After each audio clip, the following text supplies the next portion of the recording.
Sa Lunes, paparating na sila paring Berting ha. Kaya ikaw, Georgina, ihanda mo sarili mo. Kailangan maging maayos ang pakikitungo mo sa kanila. Siya ang magsasalba sa palayan nating nakasanla. Kapag naging mag-asawa na kayo, tutulungan na nila tayong matubos sa mga palayan natin. Wala na tayong magiging problema. Tay naman, ilang beses ko nang sinabi sa inyo na ayaw ko pa nga mag-asawa eh. Hindi pa ako handa. Wala pa sa utak ko yan eh. Hindi pa ako nakukondisyon sa mga ganyang bagay. Bakit ba ayaw niyo kong intindihin? Hindi mo rin ba naiintindihan ang kalagayan ng pamilya natin? Kapag nawala ang mga palayan natin, mawawala rin ako sa posisyon bilang kapitan ng badyong ito. Unti-unti tayo maghihirap at hindi magtatagal kakain na lang tayo ng tira-tirang pagkain. Yan ba gusto mo mangyari? Siyempre hindi. Pero wala na ba kayong naisip na ibang paraan? Bakit akong kailangan niyong isakripisyo? Wala bang halaga sa inyo ang salita ko? Hindi ko mahal yung sinasabi niyong si Brando eh. Kung may mas madali pang paraan, hindi naman kita kakailanganin eh. Isa pa, mabuting tao naman si Brando. Mabait at matalino pa.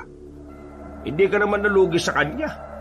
Nakapagtapos siya ng kolehiyo sa kursong medisina. Ikaw, hindi mo nga tinapos ang pag-aaral mo kasi tamad ka. Kaya wala kang karapatang humindi. Ginawa ko makakaya ko para makatulong ka rito sa amin. Pero sinira mo ang edukasyon mo. Kaya huwag kang mag-inarte dyan. Di lumabas din ang totoo na wala ka naman talagang pakialam sa mga anak mo. Gusto niya lang kaming gamitin bilang kasangkapan sa pagiging kapitan mo at pagpapayaman nyo. Hoy, bantay-bantayan mo nga yung mga salitang sinasabi mo, ha? At baka hindi kita matansya. Ang kapal ng mukha mo para magsalita sa akin ng ganyan. Ano bang naiambag mo sa pamilyang ito, ha? Georgina, ang bibig mo. Igalang mo naman ang ama mo. Igalang? Bakit? Ginagalang niya ang karapatan ko bilang tao at bilang babae? Nay, sino may matinong pag-iisip na bigla-bigla na lang niya akong ikakasal sa isang lalaki na hindi ko naman kilala? Anong gusto niyong gawin ko? Tanggapin ko na lang ang kapalaran na kahit kailan hindi ko naman ginusto? Nay, hindi ako laruan na kahit na anong oras pwede niyong ibigay sa iba. Ano bang gusto mong gawin mo sa buhay mo? Magtinda ng asin habang buhay? Alam mo, kahihiyan na nga yung dinadala ng pagtitinda nyo ng asin niya ni Zoren Pero pinagbibigyan ko kayo kasi nakiusap kayo sa akin. Pero ano, habang buhay kayo maglalako ng asin? Ano balak mo sa buhay mo? Ganyan ka na lang? Kaya nga kita ipapakasal kay Brando para matuto ka sa buhay Hindi yung nakaasa ka na lang palagi sa maliit na bagay na gaya ng sa asin-asin na yan. Bakit yun naman dinamay ang pagtitinda ko ng asin? Hindi lang naman yun ang ginagawa ko Nakakalimutan nyo na po bang tumutulong din ako sa barangay? Sa tuwing may mga pamiting ka, ako ang nag-aasikaso ng lahat. Sa tuwing kampanya ninyo, ako lahat. Lahat na kailangan kausapin ako. Sa pag-aasikaso ng mga bigas, ako at si Kuya Zoren. Hindi kami walang silbi rito. Ang problema kasi sa inyo, yung mga pagkakamali nyo sa buhay, gusto nyong mga anak nyo magbayad. Hindi naman aming kasalanan kung naloko kayo ng kung sino mang negosyante at nag-invest kayo ng malaking pera. Hindi ko kasalanan kung nanganganib ang kabuhayan natin ng dahil sa mga desisyon nyong basta-basta nyo nalang ginagawa. Palibasa, masyado kayong nasisilaw sa pera, kaya pumayat kayo kagad. At ngayon, nagkaroon ng problema, ako na walang malay sa mga desisyon nyo ang magdurusa. Nakikita niyo ba kung gaano kayo naging makasarili sa parting to? Makasarili kayo... Ha? Ang kapal naman ng mukha mo! Tay, bakit kayo nananakit? Babae yan. Anak niyong babae sinasaktan niyo. Kulang pa nga yung sampal na yan para sa kawalan ng bodo ng babaeng yan Matapos kong palamunin sa pamamahay kong ito ganyan na isusukli niyo sa akin? Napakakapal ng buka para pagsalita ako ng ganyan? Tama naman kasi lahat ng sinabi ni Georgina Makasarili kayo. Kahit na kailan, hindi nyo naman inisip ang kapakanan namin Puro ka nalang politika at pagpaparabi ng pera. Tingin nyo magkakaganito kami sa'yo? kung nakakaramdam kami ng tamang pagmamahal galing sa'yo? Galing sa inyo? Wala kami maramdaman kahit nakatiting eh. Hoy, isa ka pa. Kaya nagiging tarantado ang babaeng ito eh, dahil sa'yo eh. Kinukonsinti mo palagi, hindi ko siya kinukonsinti. Mas siya lang ang kinakampihan ko kasi dati pa, siya lang ang may tamang sinasabi kapag magkausap kayong dalawa. Lahat ng lumalabas sa bibig mo noon pa.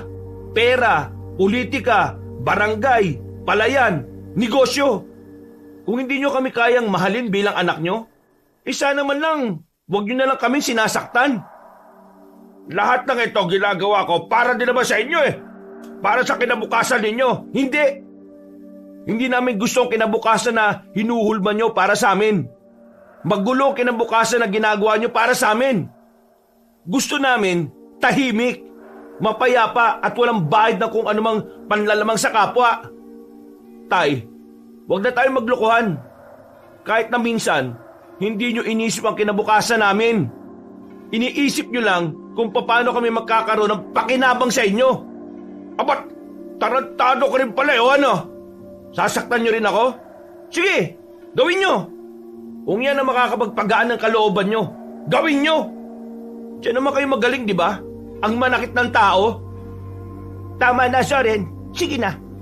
Kumain na lang tayo at saka na natin. Isa pa kayo na eh. Ikaw ang ina ng tahanan na ito. Pero hinahayaan mo lang na mangyari ito. Nakatingin ka lang.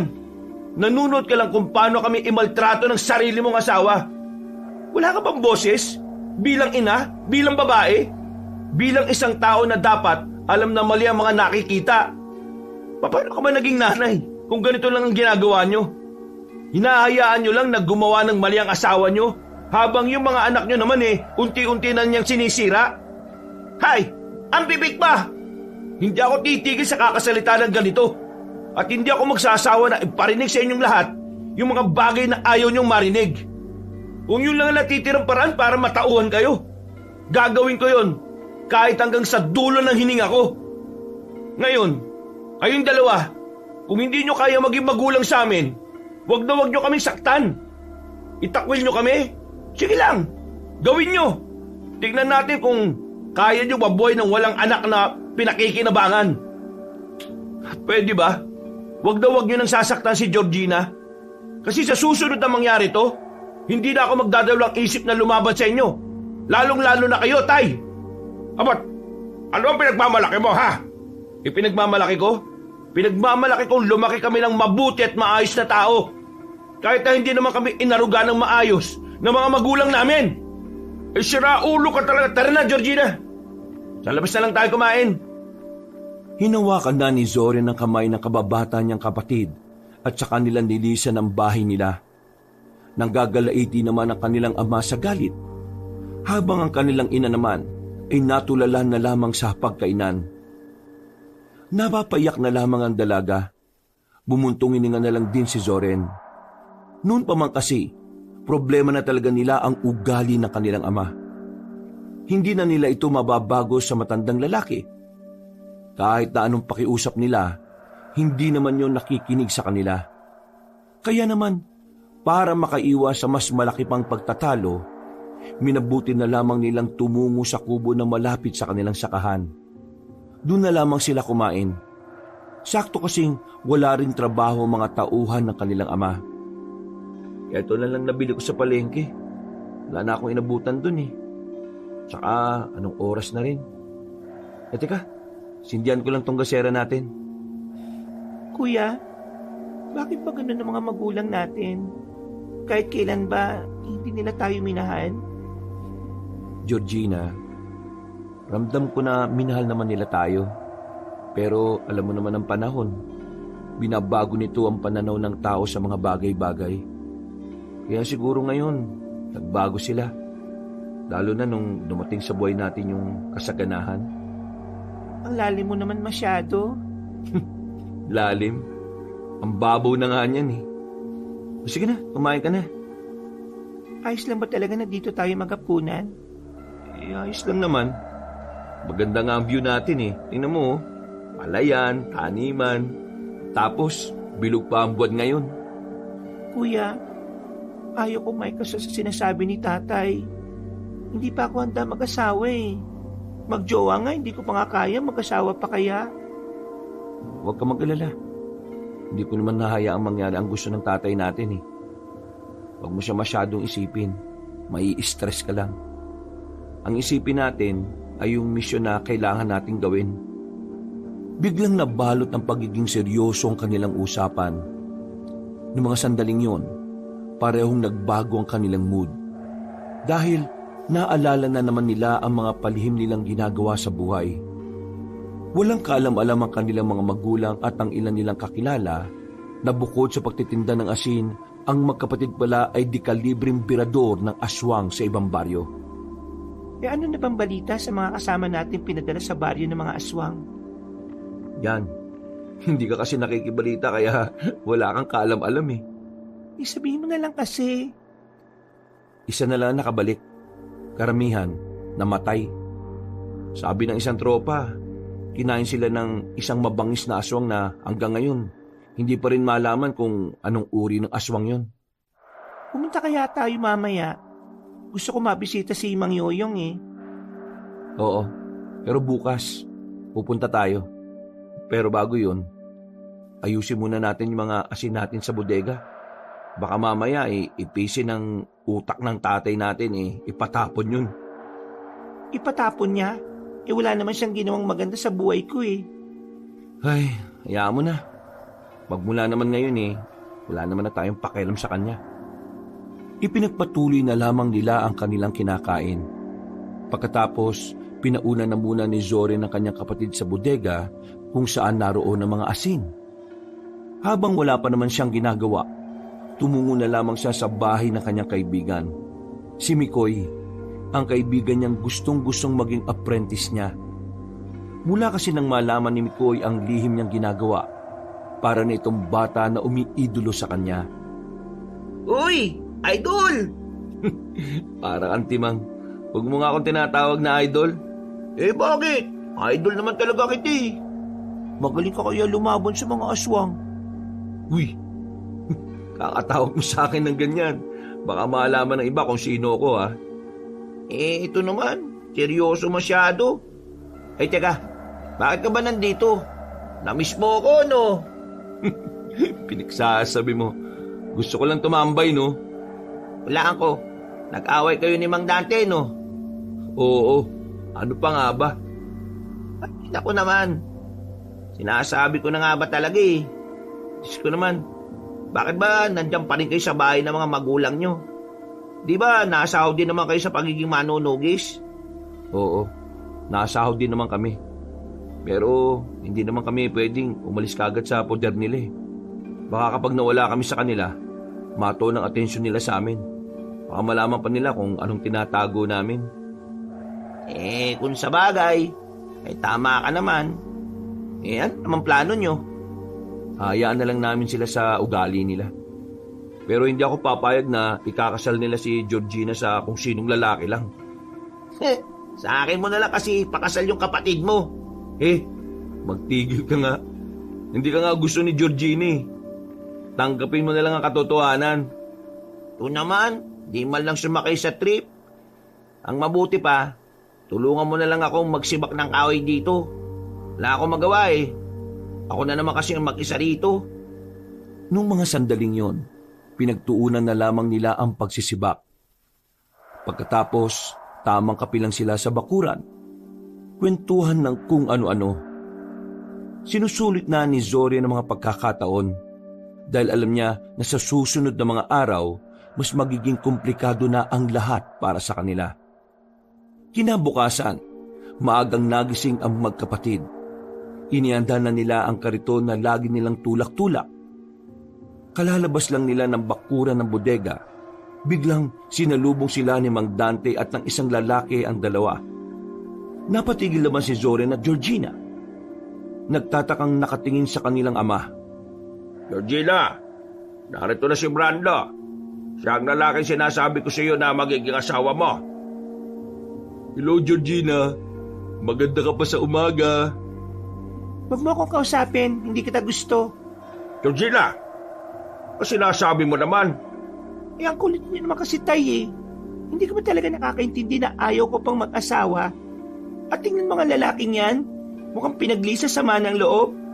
Hoy, umayos ka nga ng ugali mo. Hindi ganyan ang tinuro namin sa'yo, ha? Sus, may itinuro ba kayo? Padaanin niyo na lang kami. Kailangan namin maglako ng asin. Asin? Naglalako kayo ng asin? Bakit, bulag ka ba? Nakikita mo na, itatanong mo pa. Kung ako ang pakakasalan mo, hindi mo na kailangan maglako pa ng asin. Lahat ng gusto mo, Georgina, ibibigay ko. Lahat ng naisin mo, ibibigay ko ng walang pag-aalinlangan. Kaya naman, Georgina, tanggapin mo lang ang pagmamahal ko, pangako. Ibibigay ko sa iyo mundo. Ay naku, tigilan mo nga ako, hindi kita kilala. Pang-ahit nga ng bigote, wala ka eh. Bitiwan nyo nga muna yan at pumasok kayo sa bahay. Kakausapin mo si Brando, Georgina. Hindi ko alam kung mahirap ba talagang intindihan ang sinasabi ko o sadyang mahina lang talaga ang pangunawa ninyo. Hindi ko gusto ang lalaking yan. Padaanin nyo na lang kami dahil meron pa kaming pupuntahan. Malimig ka! Pumasok ka sa bahay at tumarap ka kay Brando. Hindi na nagsalita ang magkapatid. Kinuha ni Zorin ang nakaipit na kutsilyo sa kariton at saka malakas nitong itinusok sa kahoy. Nanlalaki ang mata ng kanilang ama. Ganon din ang lalaking si Brando. Tumingin ng masama si Zorin sa dalawa at saka nagsalita. Ako, hindi ako nananakit ng tao eh. Pero pwede ko naman subukan ngayon kung hindi nyo kami padadaanin. Biglang gumilid ang dalawa. Natakot ang mga ito sa ikinilos ni Zoren. Inirapan naman ni Georgina ang lalaking si Brando. Bago sila tuluyang umalis, lumingon pa si Zoren. Salamat at hindi niyo ako hinayaang makapanakit. Natatawa na lamang si Zoren at Georgina na makalis na rin sila. Hindi nila inakala na masisindak nila ang dalawa. Mga ilang sandali lang, naglibot-libot na rin sila para ilako ang tinda nilang asin. Kung saan-saan na sila nakarating. Pinuntahan nila ang mga kalapit na baryo.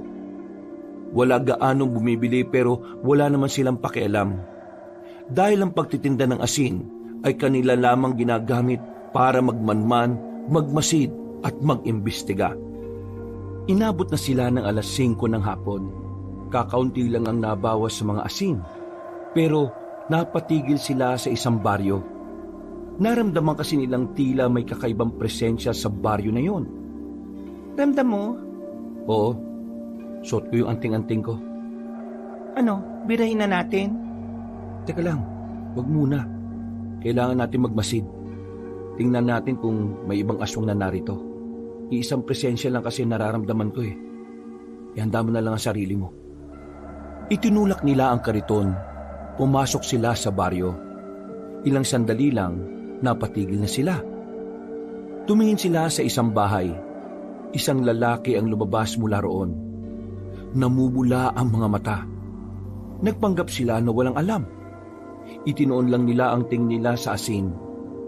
Nang makita nilang umalis ang lalaki, pasimple nila itong sinundan. Malakas kasi ang kanilang kutob na pupunta yon sa mga aswang nitong kasama. Sana makapupunta tong lintik na to. Bigla silang napayuko nang mapalingon ng lalaki sa kanila. Tila ba naramdaman din sila ng nilalang na yon. Pero ginawa nila ang lahat para hindi sila makalika ng kahit na anong ingay. Hindi natin siya pwedeng paslangin. Baka meron tayong malaman. Diyos ko, kanina pa tayo nakasunod. Gigil na akong pumaslang ng aswang eh. Kumalma ka lang. Sa kanilang pagpapatuloy, nakita nila ang lalaking pumasok sa loob ng isang kuweba. Napatigil na sila sa labas. Hindi nila pwedeng usugal ang sandaling yon, lalo na't madilim ang loob ng kuweba. Hindi na tayo pwedeng pumasok sa loob. Delikado. Kakaiba na nararamdaman ko eh. Ang mahalaga naman ngayon, nalaman natin na meron pa palang kuta rito. Pwede na natin itong balikan. Pambira naman kuya oh. Ang layo ng nilakad natin kakasunod tapos uuwi lang tayo. E di pumasok ka sa loob, kulit mo eh. Wala nang nagawa pa si Georgina. Umalis na sila roon at binalikan na lamang nila ang kanilang kariton. Nung mga sandaling yon, hindi na rin sila nagsayang pa ng oras. mabilis nilang ibinalik ang kanilang kariton. Gamit ang motorsiklo na kakarag-karag, bumiyay sila patungo sa kanilang kampo. Nang makarating sila roon, ay agad nilang kinausap ang matandang si Yoyong. Ang matandang tumatayong pinuno sa kanila. Ano natin? Mang Yoyong, may natuklasan kami ni Georgina. Isang bagong kuta ng mga aswang. Malapit lang din sa baryo namin. Isang kuweba.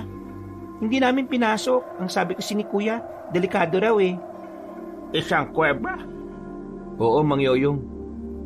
Malakas ang kutob ko na nagtayo sila ng sikretong kutaron. Kutob ko rin, balak nilang sakupin ang mga baryo. Marahil sa paparating ng pulang buwan, gagawin nila ang plano nila. Pulang buwan? Hindi mo yata nabanggit sa amin yan.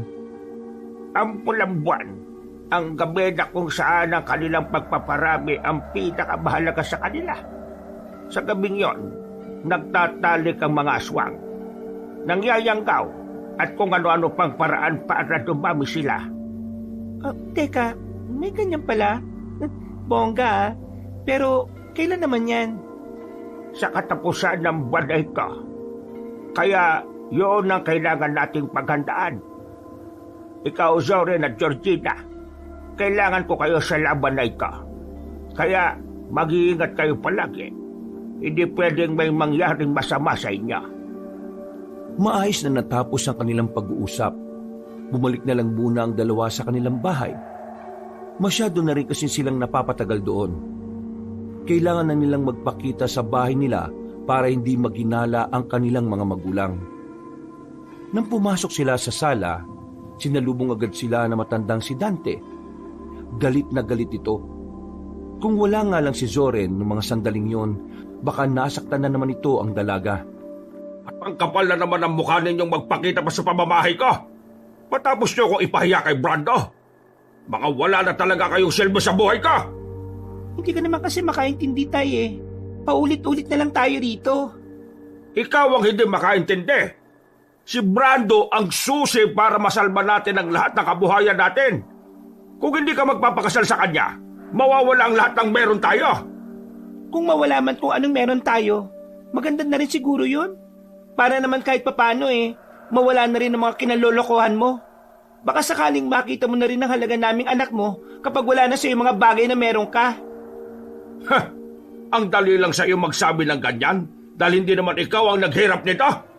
Palibasa, pinakinabangan mo lang din ang buhay na meron tayo ngayon. Tama na, Tay. Pagod na ako eh. Gusto ko nalang magpahinga. Tanggapin nyo na lang kasi na hindi nyo kami pwedeng kontrolin. Ha! Darating din ang araw na lalapit kayo sa akin para hingin ang tulong ko. Hindi na mangyayari yan. Georgina, tara na, magpahinga na tayo. Kahit na gustong-gusto ni Mang Dante na palayasin ng dalawa, wala rin naman itong magawa. Dahil kapag pinaalis niya si Georgina, mas lalong mawawalan siya ng pag-asa na maisalba ang lahat ng meron siya. Wala ka bang alam na pwedeng tirhan? Ayoko na rito eh. Wala eh. Magtiis na lang muna tayo rito. Buryong-buryong na ako dito. Kapag nakikita ko si tatay, para akong nawawalan ng gana sa buhay eh. Magtiis ka na lang. O sige na, papasok na ako sa kwarto ko. Isinarado na ng binata ang pintuan. Pagiga nito ay halos 1 oras pa muna itong nakatingin sa dingding. Kung ano-ano ang mga naiisip. Pero kalaunan, nakaidlip na rin siya. Kinabukasan ng umaga, nagising na lamang si Zoren dahil sa mga naririnig niyang ingay sa labas. Agad siyang sumilip sa bintana. Nakita niya ang mga nagkukumpulang tao sa kabilang bakuran. Lumabas siya. Nakita niya si Georgina na nakikichismis na rin pala sa labas. Oh, ano nangyayari? May kinuwento si Mang Delio. Yung mga kumpare doon niya kaninang madaling araw. Dinukot na mga hindi niya nakikilalang tao. Ano? Dinukot? Teka, ano pang nangyari? Mga nakasuot daw ng maskara, mga dumukot, mga nakaitim, tapos malakas daw. Kuya, naiisip mo ba yung naiisip ko? Oo, tingin ko nagsisimula ng mangolekta ng tao ang mga aswang para sa pulang buwan.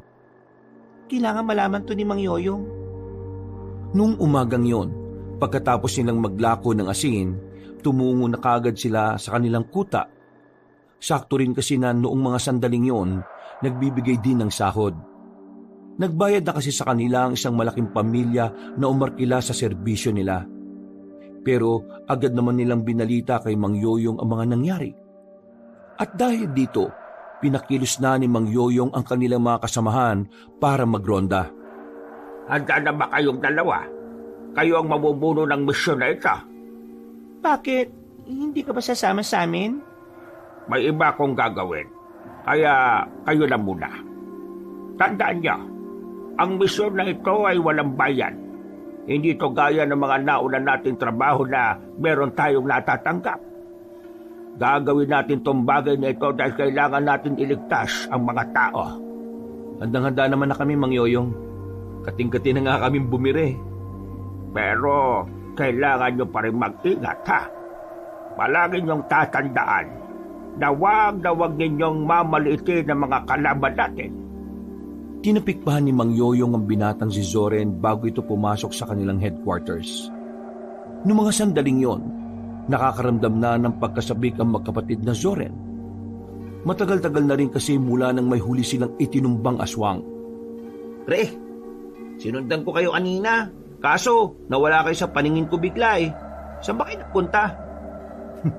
Nasabi ko na nga ba eh. Ikaw yung sumusunod sa amin kanina eh. Pumunta ba kayo sa kampo ninyo? Gusto kong sumama, pre. Hindi pwede. Sige nga, Zorin. Minsan lang naman ako sasama eh. Ano ba tingin mo sa ginagawa namin? Laro? Ay nako, magtigil ka nga. Baka mamaya eh, mamatay ka pa. Kami pa masisi. Eh kung ayaw mo, sabihin mo na lang sa akin kung anong nangyayari. Huminga ng malalim si Zoren. Batid niyang hindi titigil si Mikoy kung wala itong mapapala sa kanya.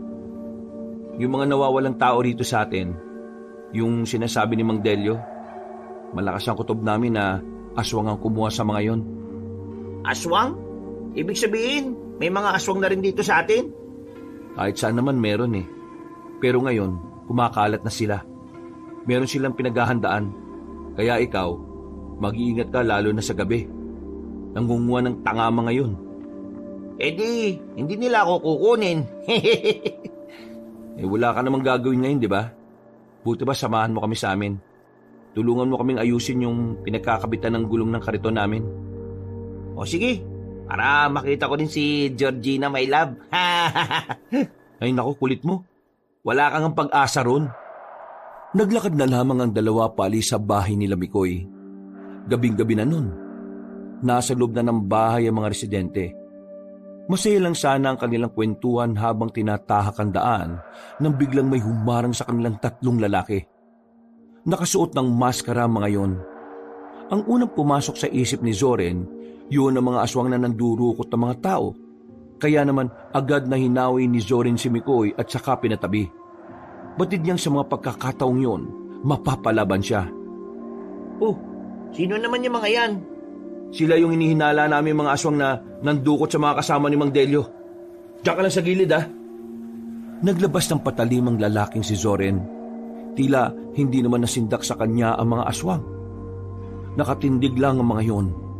Maya-maya pa, lumapit na rin yun sa kanya. Inundayan niya ng saksak ang mga aswang. Pero nakakailag lang din ang mga yon. Sinubukan din niyang dakmain ang mga nilalang. Pero dahil sanay na sanay si Zoren sa mga ganong klase ng sitwasyon, madali lang niya yung nalagpasan. Kaya naman, parang nilalaro lang ng binata ang pakikipaglaban. Ni hindi man lang bumabakas sa mukha nito na nahihirapan ito. Anong problema? Bakit kayo tumigil? Nagtataka ba kayo kung bakit hindi niyo ako matamaan? Para sabihin ko sa inyo, maling tao ang tinatangkaan niyong kunin. Nang subukan ni Zoren ulit umatake, dumistansya lang ang tatlong aswang. Hindi na lumaban ang mga yon at agad na ring umalis. Kaya noong gabing yon, walang nabiktima ang mga pangit na nilalang.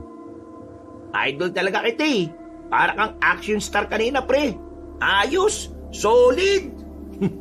Action star na pinagsasabi mo. Ano kala mo sa akin, artista? Mga lihiti mong aswang yun. Makukuha ka ng mga yun kapag lumabas ka pa ng gabi. Mabuti na lang talaga magkasama tayo ngayon.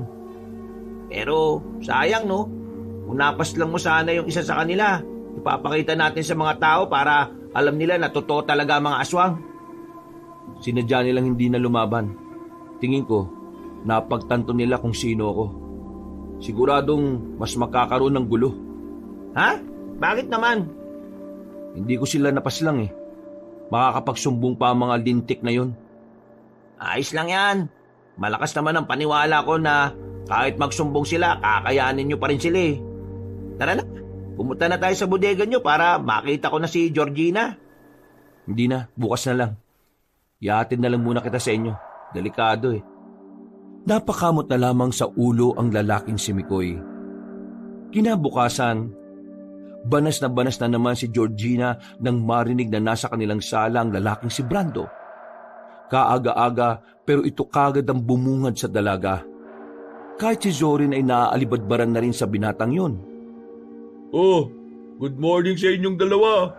Pero mas maganda ka kaysa sa umaga, Georgina. Ay nako, walang good sa morning kung ikaw yung makikita. Ano ba kailangan mo? Wala rito si tatay, no? Alam ko naman na wala rito si Mang Dante. Pero ang sabi niya naman, kahit anong oras ko gusto pumunta, malaya ako makakapunta para makita yung maganda mong mukha. Bini-bini. Ay nako, kilabutan ka nga sa mga sinasabi mo. Hindi bagay sa'yo, no? Nakakadiring pakinggan. Bakit ba sungit-sungit mo sa akin? Wala naman akong ginagawa masama sa'yo ah. Sinusunod ko lang yung gusto ng tatay mo. Isa pa, dapat maging mabait ka nga sa akin eh. Kasi nasa akin nakasalalay ang lahat ng kabuhayan ninyo. Oy, baka iniisip mo na madali mo lang makukumbinsi si Georgina na magpakasal sa'yo. Para lang linawin ko sa'yo ah, kahit 1%, walang pag-asa na maikasal kayo. Hindi ka magugustuhan ng kapatid ko, no? Eh paano mga sakahan ninyo na nakasanla? Sinong tutubos nun eh? Kakaunti na lang naman ang yaman ng inyong ama. Hindi nyo ba alam na kaya niya isinanla ang mga ari-arian nyo dahil nalulong siya sa sugal nitong nakaraan? At ngayong wala siya rito, siguradong nagsusugal na naman siya. Ay nako, wala na kami pakialam sa pangkabuhayan na sinasabi mo. Kaya naming mabuhay kahit nakaunti lang ang pera sa bulsa namin, no? At saka pwede ba? Umalis ka na lang? Nakakairita ka eh. Maglalakad na sana magkapatid nang biglang may pahabol pa si Brando. Isang katagalan pero labis nitong napukaw ang kanilang atensyon. Alam ko kung anong tinatago nyo. Anong pinagsasabi mo? Naglakad si Brando papalapit sa kanila. Umikot pa ito sa kanila at saka muling naupo sa malambot na sofa. Tatawa-tawa. Baka sa muka ang pangaasar nito. Sabihin na lang natin na alam kong pumapatay kayo ng aswang. Sa narinig nilang yon, kapwa sila nagkatinginan. Tila ba may kung anong kaba ang kanilang nararamdaman. Tumingin na muna sa paligid si Zoren at saka agad na lumapit kay Brando. Hinawakan niya ang kwelyo nito at sapilitang itinayo. Paano mo nalaman ng tungkol doon? Paano? Paano? Ano ka ba pre? Mapera akong tao no? Kaya-kaya kong magbayad para lang malaman kung ano ay tinatago niyong dalawa.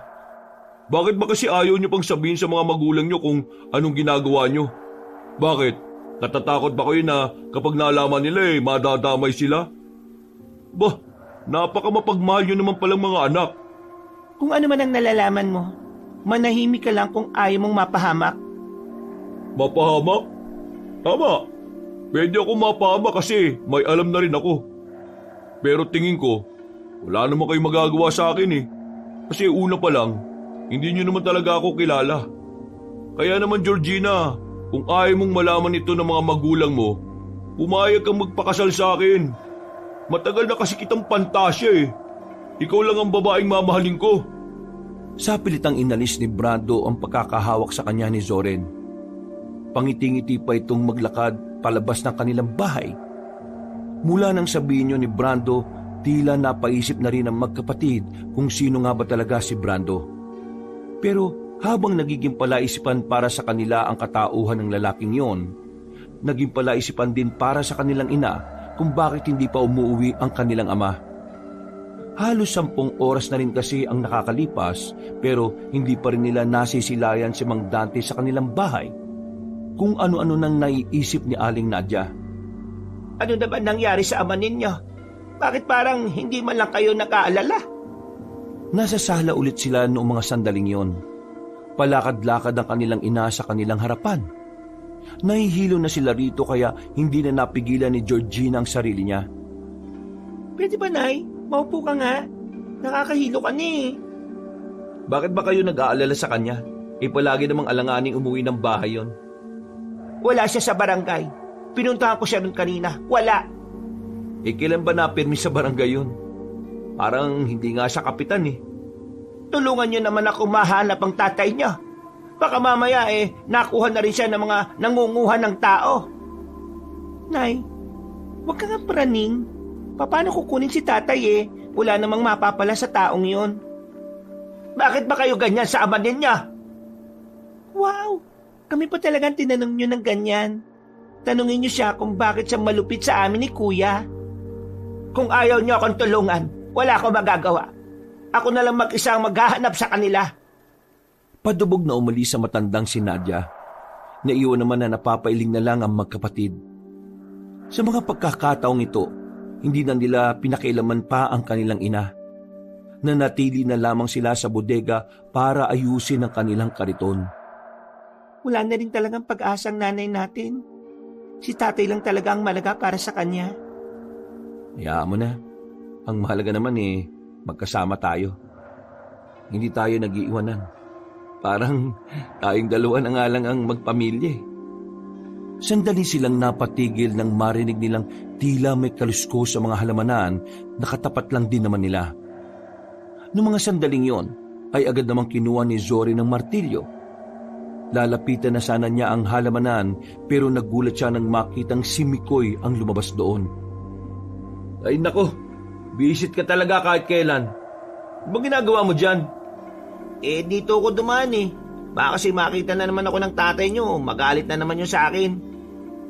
Hindi ka makikita kasi hanggang ngayon, hindi pa rin naman siya nakakauwi.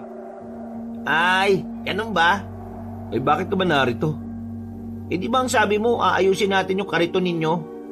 Wala na. Naumpisa na naming dalawa. Sus, wari ka pa. Gusto mo lang naman makita si Georgina Hindi Ikaw nagsabi na mag-ayos tayo ngayon, kaya ako nagpunti. Umupo si Mikoy sa gilid. Pasimple itong tumingin sa dalaga. Iniirapan naman siya ni Georgina. Maya-maya pa, natapos na rin ang kanilang ginagawa. Magpapahinga na lang sana sila noon habang kumakain nang biglang narinig nila na sumisigaw si Aling Nadia sa loob ng bahay. Dali-dali silang nagtungo roon. Pagtingin nila, nakita nilang dumudugo na ang kaluwang braso ng kanilang ina. Sa sobrang dami ng dugo, nawala na ng malay ang matandang babae. Wala naman silang sinayang na pagkakataon. Agad nila itong itinakbo sa ospital kahit na malayo. Nang maayos din naman ang kalagayan ng kanilang ina, paggising nito, sinubukan nilang alamin kung ano ang nangyari. Ano ba talaga nangyari dyan sa braso niyo, Nay? Ang sabi ng doktor sa amin uri daw ng kagat niyan. Anong hayop ang kumagat sa inyo? Wala naman kaming nakitang hayop na nakapasok sa bahay Hindi makapagsalita ang kanilang ina. Hanggang sa mga puntong ito, mababakas pa rin ang takot sa mukha ni Aling Nadia. Makakatulong din sa mga doktor kung sasabihin nyo kung anong klase ng hayop ang kumagat sa inyo. Base sa itsura nyo, meron kayong nalaman Nay. Sa puntong ito, tila nagsimula na ring mataranta ang matandang babae. Tinangka nitong bumangon at lumabas ng silid. Pero wala itong nagawa dahil hinarang ng magkapatid. Dito na nagsimulang maiyak ang matandang babae na si Nadia. Hagulgul ang iyak. Hindi nila makausap na maayos kaya hinayaan na lang muna nila itong umiyak. Nang kumalman na ito ay siya na rin mismo ang nagsalita. Hindi ko alam kung ano nangyari sa tatay ninyo. Nakita ko sa kanina sa kalsada, tulala, balisa, at hindi ko makausap ng maayos.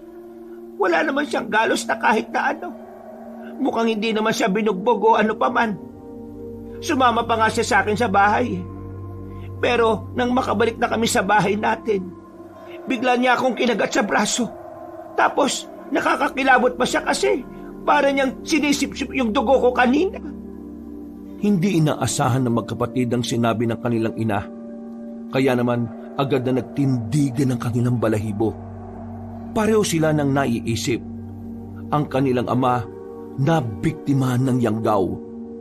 Naguguluhan ng utak ni Zoren kung tama bang sabihin nila sa kanilang ina ang tungkol sa pagkakaintindi nila. Alam nilang hindi rin sila paniniwalaan ni Aling Nadia. Kaya naman minabuti nilang itago na lang muna sa matanda kung anuman ang kanilang nalalaman. Nakalabas na rin sila ng ospital at dakong 10:10 lang ng gabi ay nakabalik na rin sila sa kanilang bahay. Kahit na masama rin ang loob nila sa kanilang ina, hindi nila ito pinabayaan. Binantayan nila ito hanggang sa tuluyan na itong makatulog. Ang nakakapagtaka, paano nayanggaw si tatay? Kinuha rin ba siya ng mga nakamaskara? Kung kinuha siya ng mga yon, bakit siya pakakawalan? Meron silang pinaplano, di ba?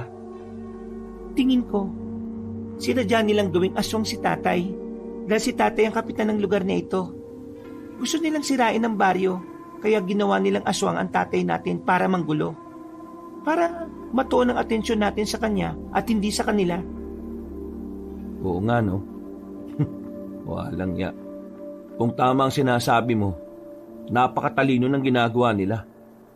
Hindi kaya yung mga aswang, kilala nila tayo bilang manunugis? Kasi parang sinasadya din nila no? Kasi kung di nila tayo kilala, bakit bigla-bigla na lang idadamay si tatay?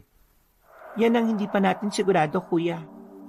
Isang malalim na buntong hininga ang nagawa ni Zoren. Nababahala na siya sa mga nangyayari. Pakiramdam niya kasi, sa mga paparating na araw ay mas magiging kritikal na ang bawat kaganapan. Lalo na ngayon, magiging kalaban na rin nila ang kanilang ama. Kinabukasan, kumalat ang bali-balitang si Kapitan ay lulong na sa droga. Meron kasi mga nakakitang tao kay Mang Dante na parang wala sa sarili. Namumula ang mga mata at ang aamba pa. Kaya naman, maagang maaga pa lang ay may mangilan-ngilan nang nagtungo sa bahay nila. Galit na galit, pinagmumura si Mang Dante. Anong gagawin natin dito? Hindi naman natin pwedeng sabihin agad sa kanila na aswang ng tatay natin. Baka mas lalo nila tayong pag-initan. Sige, ako nang bahalang kumausap sa kanila. Linisin mo na lang muna yung sugat ni nanay. Kasama ko naman si Mikoy Oo nga, Georgina, my love. Kami nang bahala rito. Aray, bakit ka nang babatok? Pinagsasabi mong my love. Dibdibang kita dyan Huminga ng malalim si Zoren. Kahit nalabag sa loob niya, kailangan niya itong gawin upang mapakalma ang mga tao. At para hindi sila madamay kung anuman ang galit ng mga residente kay Mang Dante. Lumabas siya, tumahimik ang mga yon. Nakatingin sa kanya ng masama. Ramdam niya ang galit ng mga yon. Makinig kayong lahat. Matagal nang tama ang hinala ninyo. Hindi karapat-dapat maging kapitan ang ama ko. Kaya naman, naiintindihan ko kung saan ang gagaling ang inyong galit. Naiintindihan ko ang mga hinaing ninyo. Pero wag sana nating kalimutan na tayo ay mga tao pa rin, na dapat ay may galang at pakikipagtao sa kapwa. Kaya kung maaari lang ay huminahon kayo. Ako man din at ang kapatid ko at ina, wala ring ideya kung ano nangyayari sa tatay ko. Bigla na lang siya umuwi ng bahay at sinaktan niya ang nanay namin. Balisa siya at wala sa sarili. Kaya naman, wag mo sana kayo magagalit sa akin o sa amin. Hindi namin kasalanan kung ano man ang kasalanan niya. Sa halip na mag-away-away tayo, magtulungan na lamang tayong huliin ang aking ama. Na natitiyak kong narito lang din siya sa baryo natin. Tulungan niyo ako makuha siya. Dahil kung gagala-gala lang siya kahit na wala siya sa katinoan, baka makapanakit pa siya ng ibang tao. Pinapangako ko sa inyo na nakapag nahuli na natin siya, pipilitin ko siyang bumaba sa pwesto at ipapakulong siya kung ano man ang dapat niyang pagbayaran. Sa sinabing yon ni Zoren, tila kumbinsido na rin ang mga tao. Kumalma na ang mga yon. Nawala na ang mga sigawan at ingay. Unti-unti na ring nag-alisan ang mga yon. Pero ang mga sinabi niyang yon ay narinig pala ng buo ng kanilang ina. At sa kasamaang palad, hindi nagustuhan ng matandang babae ang kanyang mga sinabi. Wisit talagang buhay ito! Bakit mo naman sinabi yun sa mga tao? Dahil sa ginawa mo pinatunayan mo lang na merong ginagawang mali ang ama mo. Sinira mo ang imahe niya. Nay, wag na kayong bulag. Kinagat ka na nga eh. Wala akong pakialam. Ang gusto ko, protektahan natin ang ama ninyo sa mga tao. Ano ko ba, Nay? May ginawang mali si tatay. Alam mo yan. Kinukurakot niya ang pondo ng baryo natin. Nagsusugal siya. Nilulustay niya ang pera sa sugal kaya siya nagkabaon-baon sa utang. Tapos, gusto mo pa rin protektahan siya? Protektor ka ng kriminal? Hindi kriminal ang tatay ninyo. Kung merong manghigit na nakakakilala sa kanya, ako yon. At kami, hindi namin siya kilala dahil lang hindi namin gusto ang mga ginagawa niya? Anong klaseng tao ka ba, Nay? Paano mo nagagawang konsintihin ng mga maling bagay? Pagmamahal. Yon ang dahilan kung bakit ko siya pinoprotektahan. Hindi pagmamahal ang ginagawa mo, Nay. Katangahan yan. Kasi ang pagmamahal, nag-iisip, nasa tama. Ganon ang pagmamahal. Magmula ngayon, kalimutan nyo nang may nanay kayo kung ganyan lang din naman kayo sa ama ninyo. At talagang pinili mo siya kumpara sa mga anak mong pwede kang samahan hanggang sa dulo. Hindi na nagsalita pa ang matandang babae. Agad na rin itong umakyat at saka nagmukmok sa silid. Habang ang dalawa naman, napaupo na lamang sa sala at napahawak sa sentido. Sumasakit ang mga ulo nila sa mga pangyayari. Pero pagkatapos noon, nagdesisyon na lamang silang tumungo sa kanilang kampo. Sko naman, Mikoy. Lumabas ka na nga dyan. Akala mo ba hindi namin alam na sumusunod ka? Lumabas ka na! Napatigil ang dalawa sa paglalakad nang maramdaman nilang may sumusunod sa kanila. Ilang sandali lang mula sa likuran ng punong mangga ay lumabas ang binatang si Mikoy.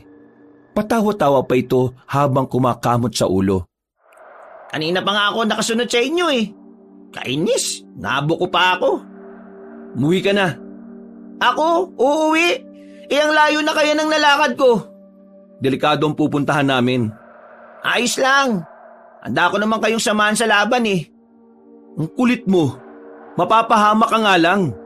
Wala kang gagawin doon. Sige na kuya, isama na natin yan.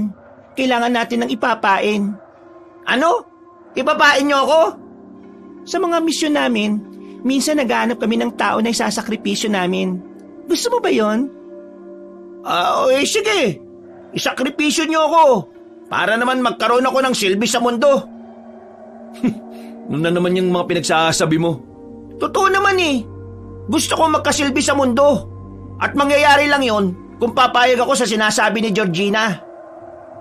Pre, isama niyo na ako. Para naman may saysay ang buhay ko. Oo na, sige na. Sasama na kita.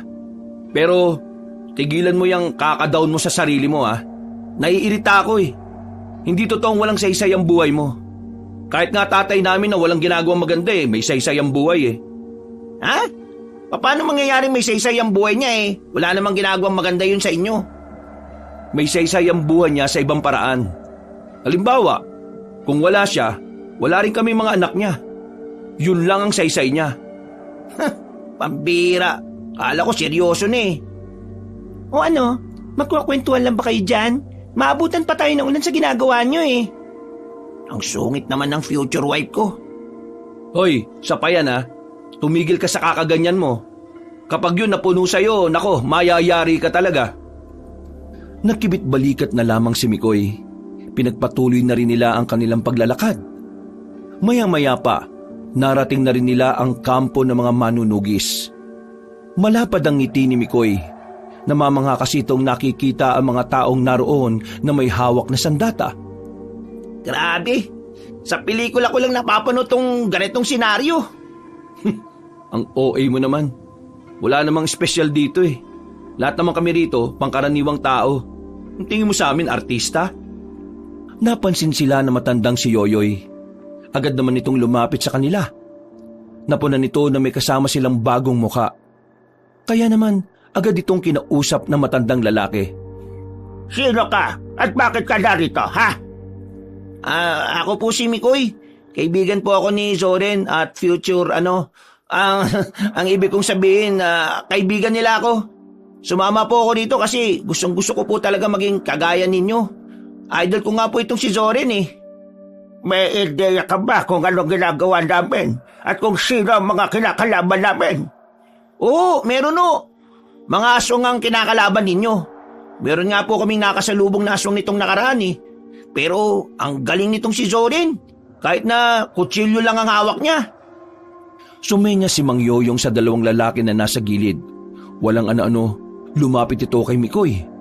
Uy, teka, anong gagawin niyo sa akin? Gusto mong maging kagaya namin, hindi ba? Mag-ensayo ka. Hindi ka uuwi sa inyo hanggat hindi mo nakukuha ng maayos ang mga ipapagawa ko sa iyo. Kinaladkad na ang lalaking si Mikoy. Tuwang-tuwa naman ito dahil doon. Naglakad na sila papasok sa kanilang headquarters. Dito na nga sinimula ng magkapatid na sabihin sa kanilang pinuno ang nangyari sa kanilang ama. Kahit si Mang Yoyoy din ay hindi rin makapaniwala sa kanyang nalaman.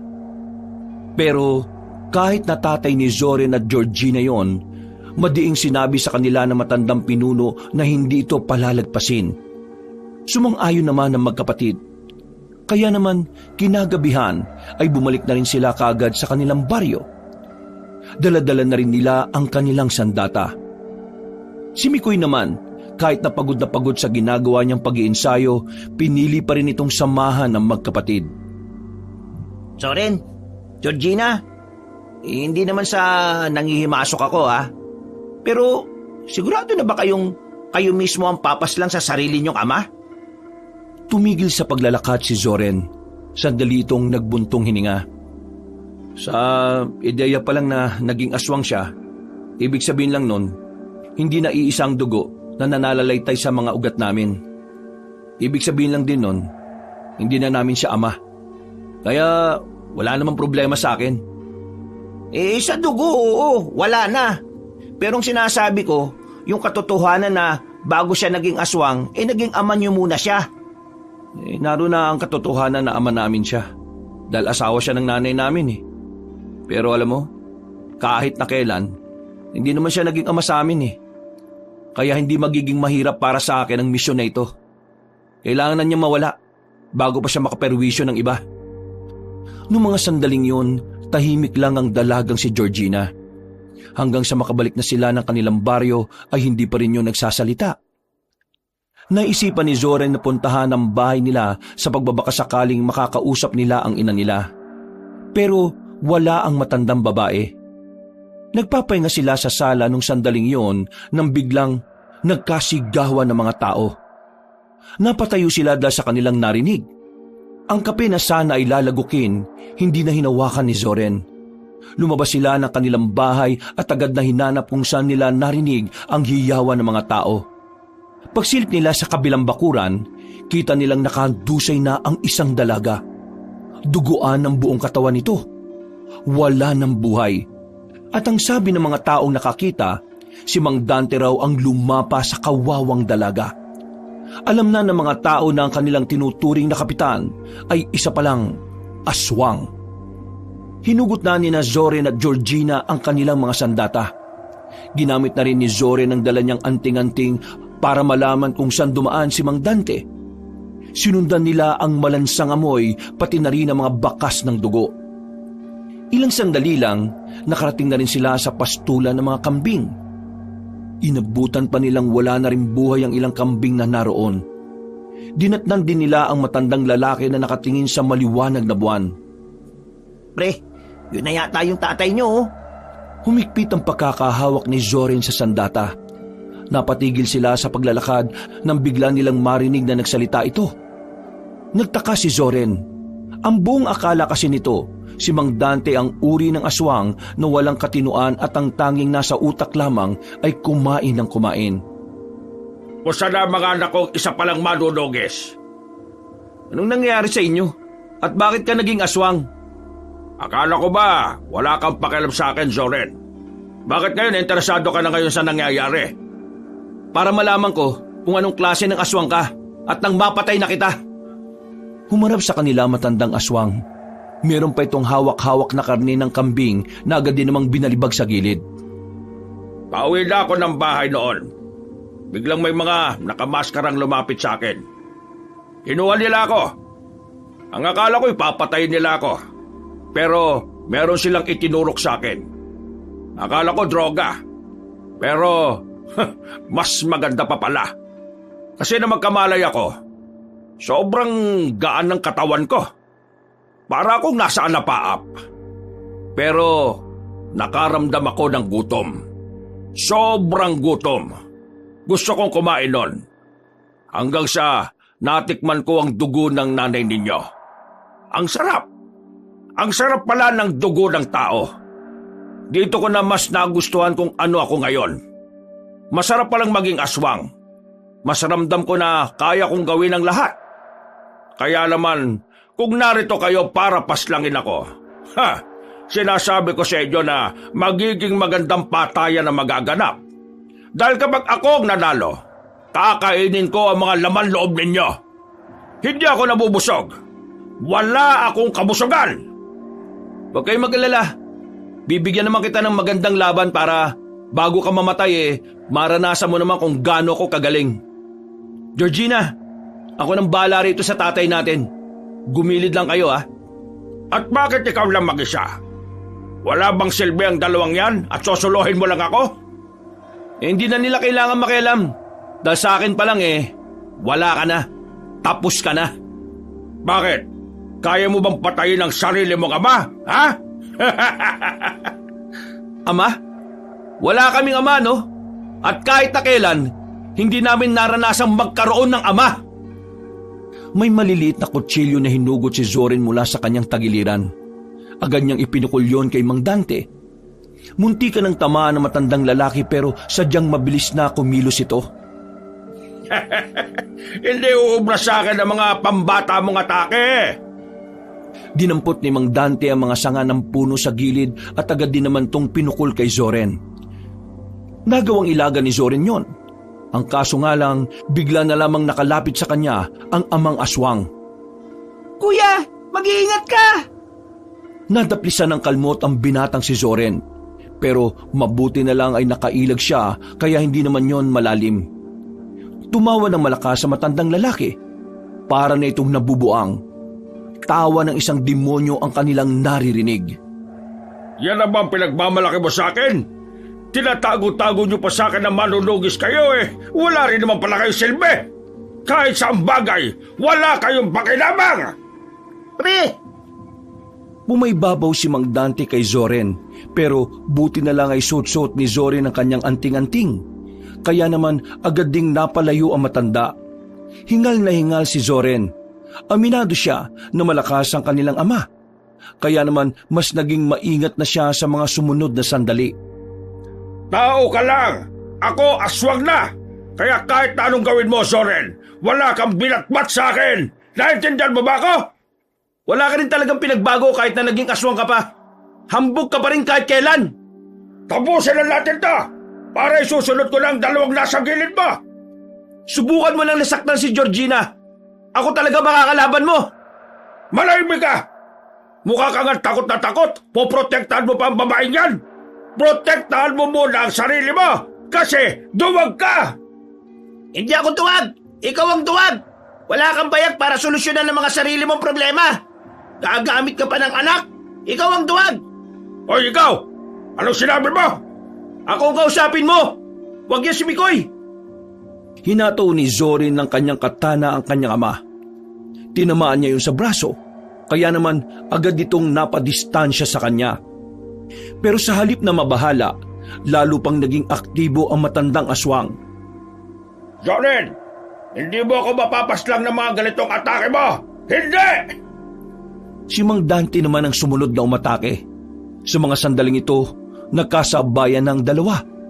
Hindi nagpatinag si Zoren kahit nakakaiba ang bilis at lakas ng kanyang ama. Ano? Kaya mo pa ba?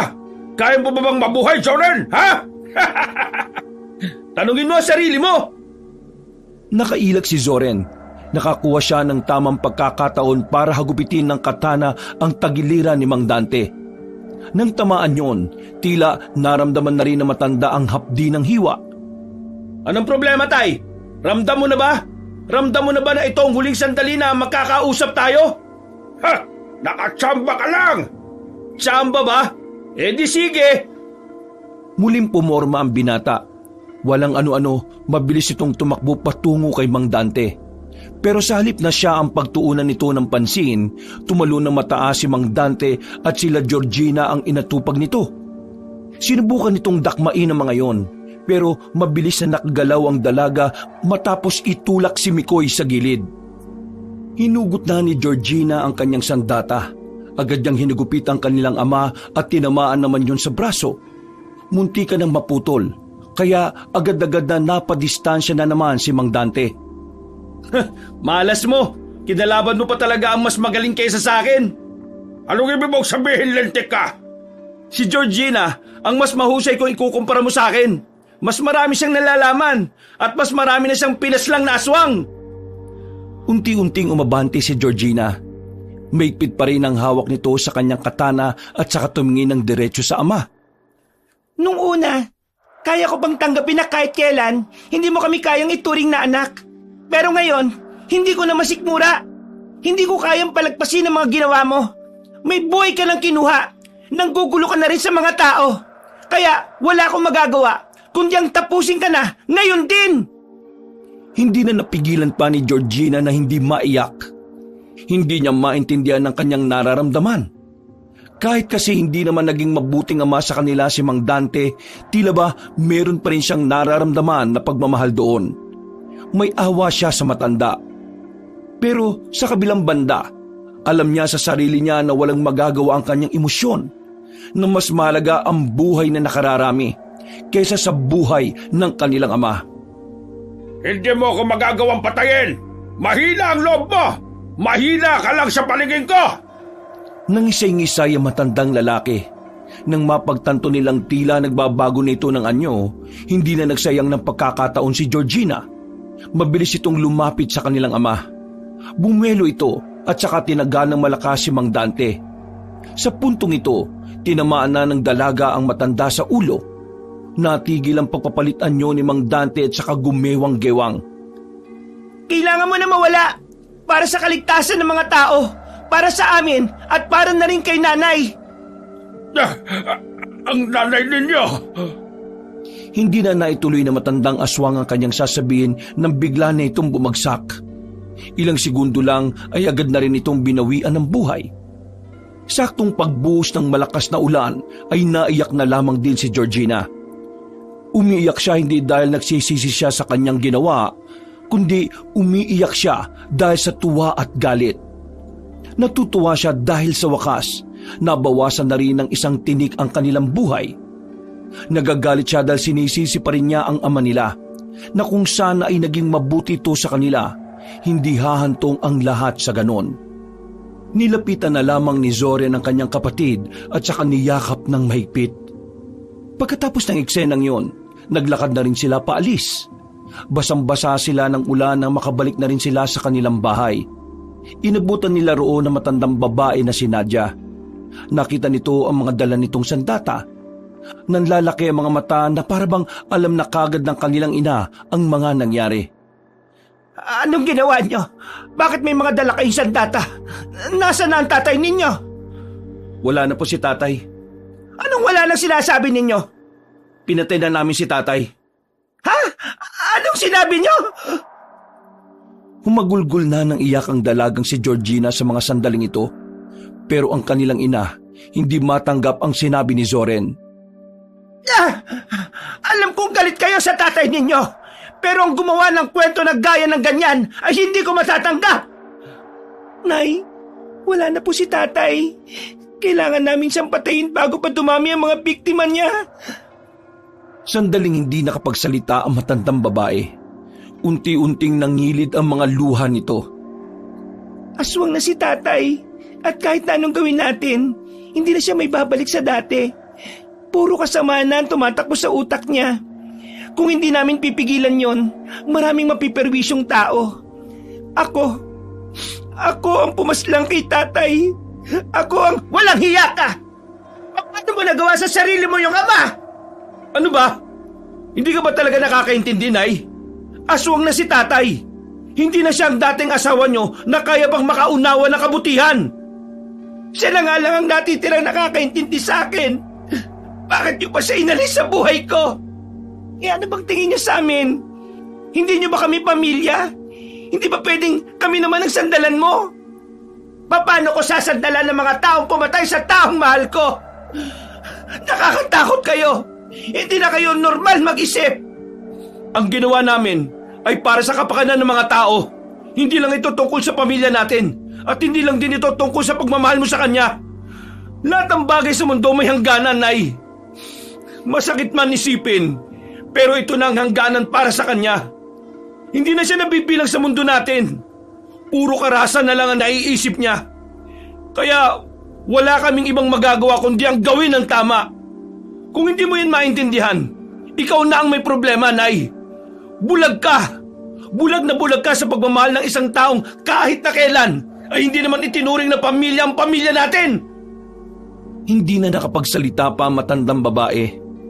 Naupo na lamang ito sa sofa at natulala. Iyak lang ito ng iyak. At kahit na tumigil na ang malakas na ulan, hindi pa rin humuhupa kung anuman ang nararamdaman ni Aling Nadia. Tila nagdurugo pa rin ang puso nito sa pagkawalan ng kanyang asawa. Pero hindi pa rin pala doon nagtatapos ang kanilang problema. Dahil kasi sa pagkakabunyag ng pagiging aswang ni Mang Dante, nagdulot ito ng lalo matinding galit sa mga tao. Kaya naman sa parehong gabi, narinig na lamang nila ang mga taong nagsisigawan. Patungo na yun sa kanilang bahay para tugisin sila sa pag-aakalang sila ay mga aswang din. Pre, kailangan na nating umalis dito. Paparating na yung mga tao. Narinig ko kanina, papatayin nila kayong lahat eh. Ito na nga ba sinasabi ko eh. Georgina, asikasuin mo si nanay. Mikoy, tulungan mo sila. Aalis tayo. Nangahawakan na sana ni Georgina ang matandang babae ay bigla itong nagpumiglas. Hindi! Hindi ako aalis sa bahay na ito! Narito ang alaala namin ni Dante. Kung gusto niyong umalis, lumayas kayo! Hindi ko kayo pipigilan! Kailangan na nating umalis sa bahay na ito, Nay. Kapag naabutan kayo ng taong bayan dito, kayo ang pagbubuntunan nila. Iisipin nilang aswang ka dahil naging aswang din si tatay. Wala akong pakialam. Mamatay na kung mamamatay. Nay naman, kahit na ngayon lang, makinig ka naman sa akin. Huwag na kayo magpanggap na meron kayong pakialam sa akin. Dahil kung talagang mahalaga ako sa inyo, hindi nyo aalisin sa buhay ko ang nag-iisang tao na meron ako. Pre, natatanaw ko na sila mula rito. Malapit na sila, oh. Nay naman, hindi ako sasama sa inyo. Pabayaan mo na siya kung ayaw niya sumama. Seryoso ka ba, kuya? Iiwan natin si nanay? Mapapahamak tayong lahat kung hindi natin iiwan yan. Siya na lang ang meron tayo. Visit naman talagang buhay to, oh. Nay naman kasi, sumama ka na kasi. Bahala kayo sa buhay ninyo. Nay, sige na. Piliin mo naman kami kahit ngayon lang. Please, nagmamakaawa ko sa inyo. Pre, pasensya na pero kailangan ko tong gawin. Lumapit si Mikoy sa matandang si Nadia habang hawak ang isang plastik. Tinapat ni Mikoy ang plastik sa mukha ni Aling Nadia sabay pinilabas ang hangin mula roon. Maging si Zorin at Georgina ay hindi rin kinaya ang amoy. Aling Nadia, pasensya na po ha. Utot ko po yan eh. Pasensya na. Sa sobrang baho ng naamoy ni Aling Nadia, nawalan ito ng malay. Buti na lamang ay nasa ni Mikoy ang matanda. Ito na rin ang nagbuhat dito. Kailangan na natin makaalis. Oo, kailangan na talaga. Visit ka. Sobrang baho ng utot mo. Kahit ako muntik na mawalan ng malay eh. Ayos lang ba si nanay? Mukhang ayos lang naman siya. Utot lang naman yun eh. Bago pa makarating ang taong bayan sa harapan ng kanilang bahay, ay dali-dali na rin silang nakalis doon. Nakahinga naman ng maluwag ang magkapatid. Nung mga sandaling yon, naisipan nilang dalhin na lamang si Aling Nadia sa kampo ng manunugis. Buti na lang ay nagising ito kung kailan nakarating na sila roon. Ah, sino ang matandang yan? Sa mga sandaling ito, kalmado na ang kanilang ina. Tulala lamang ito sa malayo at hindi nagsasalita. Nanay po namin siya. Pansamantala muna siya dito, kung ayos lang po. Wala namang problema. Pero ano ba nangyari? Pinuntahan kami ng taong bayan. Nalaman na kasi nilang aswang si tatay. Buong akala nila, aswang din kami. Kaya eto, kinailangan na muna namin umalis doon. Hindi naman namin pwedeng patulan ng mga yon. O sige, ipasok niyo na muna yun doon at nang mapakain. Mikoy, pre, ikaw na munang bahala kay nanay ha. Aling Nadia, tara na po. Promise, hindi na po kita papamoyin ng utot ko ulit. Emergency na po kasi yung kanina eh. Tahimik namang sumunod sa binata ang matandang babae. Kailangan na nating sugurin ang kuweba na sinasabi ninyo. Nakakuha kami ng impormasyon na ang kuwebang yon, doon nila nilalagay ang lahat ng aswang na bago nilang recruit. Kung hindi natin mapipigilan yon, mapapalibutan ng buong lugar natin ng mga kuta ng mga aswang. Mas mahirap kapag marami na sila. Sabihan niyo lang po kami kung ano po ang kailangan namin gawin. Mag-uusap tayo bukas. Sa ngayon, asikasuhin niyo na muna ang nanay ninyo. Siguradong nalungkot siya sa pagkawala ng tatay ninyo. Tumungo na lamang ang magkapatid at saka pumasok na rin sila sa loob. Inasikaso nila ang kanilang ina. Pero hanggang sa mga sandaling yon ay hindi pa rin sila nito pinapansin. Hindi pa rin yun kumikibo. Nakatingin lang yun sa kung saan. Bumuntong hininga na lamang si Zoren. Nakakaramdam siya ng konsensya ng tangkay niyang iwan na lang nila ang kanilang ina. Georgina, pasensya ka na kanina kung ano man ang mga nasabi ko ha. Tensyonado na ako kanina eh.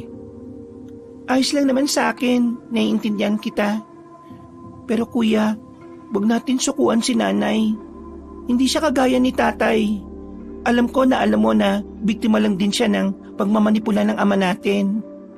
Oo, naiintindihan ko naman ang sinasabi mo. Pero ngayong wala na si tatay, hindi ko alam kung anong gagawin natin. Lalo na sa nanay natin. May iwan natin siya lagi dahil na rin sa magiging misyon natin dito. Mababantayan naman siya rito eh. At tingin ko, hindi naman siya pababayaan ng mga kasama natin dito. Sumang-ayon na lamang ang binatang si Zoren.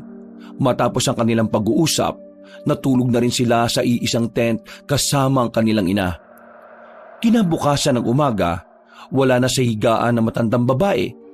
Natatarantang bumangon si Georgina sabay ginising si Zoren. Dali-dali silang lumabas. Naabutan nila ang nanay nilang nakaupo sa gilid ng bakod. Nakangiti habang nakatingin sa malayo. At ang mas nagpakurot ng kanilang damdamin ay ang pagsasalita nito nang wala namang kinakausap.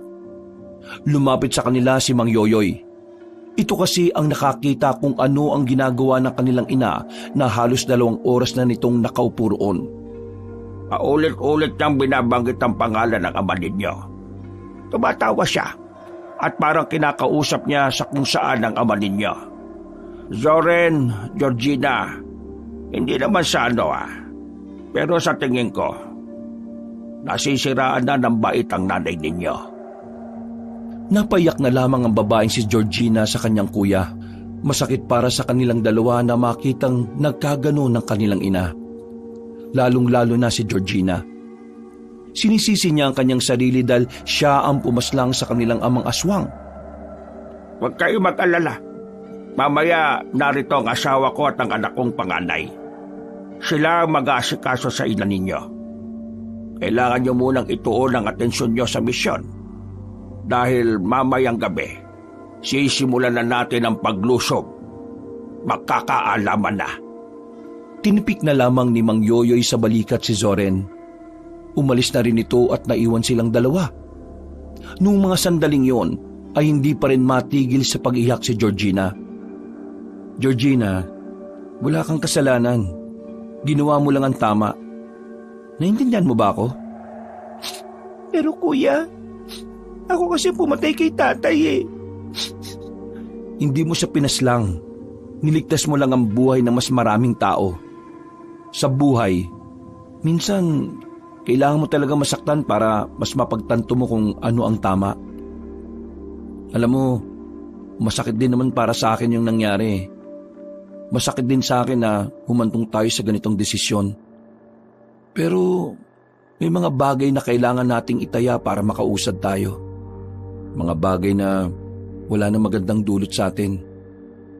Isipin mo na lang, Georgina, kung pati tayong dalawa ay hihina. Sino na lang ang mag-aasikaso kay nanay? Di ba ang sabi mo, wag nating sukuan si nanay. Kaya kailangan natin maging matatag.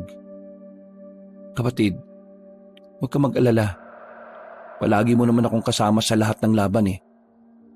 Tumango-tango na lamang ang dalaga. Kahit na papaano, gumaan na rin ang pakiramdam nito. Mabilis na lumipas ang mga oras. Sumapit na rin ang kinagabihan. Inihahanda na nila ang kanilang mga sarili. Hindi bababa ng 40 manunugis ang magsasama-sama para tugisin ang mga aswang. Dadali na rin nila ang mga pangmalakasan nilang kagamitan. Matapos makapagpaalam ni Zoren at Georgina sa kanilang ina, agad na rin silang lumarga. Mabilis nilang natagpuan ang kuweba na di umano doon inilalagay ang mga bagong aswang. Sa pagkakataong ito, maingat ang ginagawa nilang hakbang. Kalkulado, planado at talaga namang pinag-iisipan. Zoren, ikaw na maglagay nito sa bukana. Kailangan nating malaman kung gaano kalakas ang mga aswang na nasa loob. Isang garapon na may laman na tubig ang hawak-hawak ni Mang Yoyoy. Ayon sa matanda, mahiwaga ang garapon na iyon. Dahil may kakayahan itong makaramdam kung malakas o hindi ang mga aswang na nasa paligid. Para itong langis na lana na nakakatukoy din kung may aswang. Tubig de bendita ang tawag namin dyan. Kapag may kulay pula ang tubig, ibig sabihin, hindi gaanong malalakas ang aswang na nasa kuweba. Pero kapag umitim, ibig sabihin nito, malakas ang nasa loob. 2 minuto bago lumabas ang kulay ng tubig. Kaya, konting ingat lang. Pero, paano kapag naglaho ang kulay? Simple lang. Mas malalakas at hindi malalakas ay makakasama. Sige ho, ako na ang bahala rito. Pre, sama ako. Kailangan mo ng lookout. O sige, ayusin mo ah. Ayaw ko ng aanga-anga. Ako pa ba? Naglakad ang dalawa palapit sa kuweba. Dumaan sila sa matataas na halamanan habang daladala ang garapon. Nang makalapit na sila roon, pasimpleng inilagay ni Zoren ang garapon sa bukana ng kuweba. Inurasan nito ang sarili. Matapos lang ang 2 minuto, agad nitong kinuha ang garapon. Pagtapat nila ng ilaw, nakita niyang naghahalo ang itim at pulang tubig. Dali-dali silang bumalik sa kanilang mga kasama. Dahil sa kanilang nalaman, naisip nila agad na maaring naroon ng pinuno ng mga aswang. Kaya naman, sandali silang nagkaroon ng pag-uusap. Planadong maigi ang kanilang gagawing paglapit. Ilang sandali pa, marana silang naglakad patungo roon. Kahit nasa labas pa lang sila, naaamoy na kagad nila ang lansa na nagmumula sa loob ng kuweba. Nang makapwesto na sila, nagulat na lamang sila nang biglang may isang lalaking lumabas mula roon. Dahil sa direktang liwanag na nagmumula sa buwan, nakilala ng magkapatid kung sino ang naroon. Brando? Ano ginagawa ni Brando dyan? Georgina, aking sinisinta. Nagulat ka ba dahil narito sa iyong harapan ang lalaking magpapatibok ng iyong puso? Hoy, kilabutan ka nga sa sinasabi mo. Ano ginagawa mo dyan? Kagaya nga na sinabi ko sa inyo, hindi niyo pa ako kilala. Pero ngayong gabi, magpapakilala ako sa inyo. Lumabas sa mga aswang. Sa punto pa lang na ito, napagtanto na nila kung anong ibig sabihin ng mga nangyayari. Pero aminadong kinabigla nila kung ano ang revelasyon na yon. Ako lang naman ang pinuno ng mga aswang. Ako rin ang nangyanggaw kay Mang Dante. Ginawa ko yun para mas maging kasabik-sabik ang buhay niyong magpamilya. Ginawa ko yun total. Ayaw mo naman sa akin eh. Mahal kong Georgina. Buti naman at maaga mo sinabi kung sino ka. Hindi na kami mahirapan na alamin kung sino ang papaslangin namin. Ako? Ha, mapapas lang ninyo? Hindi gayon! Mag-enjoy muna kayo sa mga bataan ko! Pag-alis ni Brando, hindi na nagsayang ng pagkakataon ng mga aswang para itong mga gutom na lumusob sa kanila. Lahat ay umaangil. Mga kasama! Laban! Hindi nagtagal ay nagsimula na rin ang sagupaan. Patayan kung patayan. Kahit na mababangis sa mga nilalang, magaling at mahusay din naman ang mga manunugi sa pakikipaglaban. Kaya naman, sa mga naunang sandali, makikitang kayang-kaya nilang palagan ng kahit matataas ng uri ng aswang. Ganito bala ang pakiramdam. Ha! Ang saya! Sobrang saya! Uy, magseryoso ka sa laban na to, ha? Oo naman, pre! Patutunayan ko na ito na yung silbi ko! Mikoy, sa likod mo! Uy! Da! Tinaga ni Mikoy ang aswang na muntikan ng makasakmal sa kanya. Agad na sumirit ang dugo mula sa leeg nito. Ngunit sa halip na matakot ang binata, tuwang-tuwa pa ito dahil yun ang unang aswang na kanyang napaslang. Uy! Ayos! Ayos to ah! Sa kanilang pagpapatuloy, marami-rami naman na ang nasusugatan sa kanila. Pero lahat ng yun ay puro mabababaw lang. Hindi sila umuurong kahit na anong mangyari. Kahit na maraming lumalabas sa loob ng kuweba ay buo pa rin ang kanilang loob. Hanggang sa makalipas ang ilang minuto, nakita nilang unti-unti nang nalalaga sa mga aswang. Pero ang iba naman, naisipan na ring umatras. Magaling! Magaling ang ginawa niyong lahat! Hindi ba na natin sila susundan? Hindi na. Hayaan na natin silang tumakas. Ang malaga, walang nabawas sa atin. Nabasa ko na ang taktika ng lalaking yon. Balak niyang malagas agad tayo gamit ang mga bagong aswang. Para kapag marami nang nabawas sa atin, sa kanya ilalabas ang mga tunay niyang alas para mas madali tayong matalo. Tama si Mang Yoyoy. Iniisaan lang tayo ni Brando. Sayang, gusto ko pa sanang pumatay ng aswang eh. Magtigil ka nga. Anong akala mo sa ginagawa natin, naglalaro? Napapakamot na lamang ng ulo ang binatang si Mikoy. Matapos sa mga sandaling yon, pinasok na rin nila ang kuweba. Wala na silang inabutan doon. Kaya ang ginawa nila, sinunog na lamang nila ng sabay-sabay ang mga bangkay ng mga aswang. Hindi na nila nakita pa si Brando sa paligid.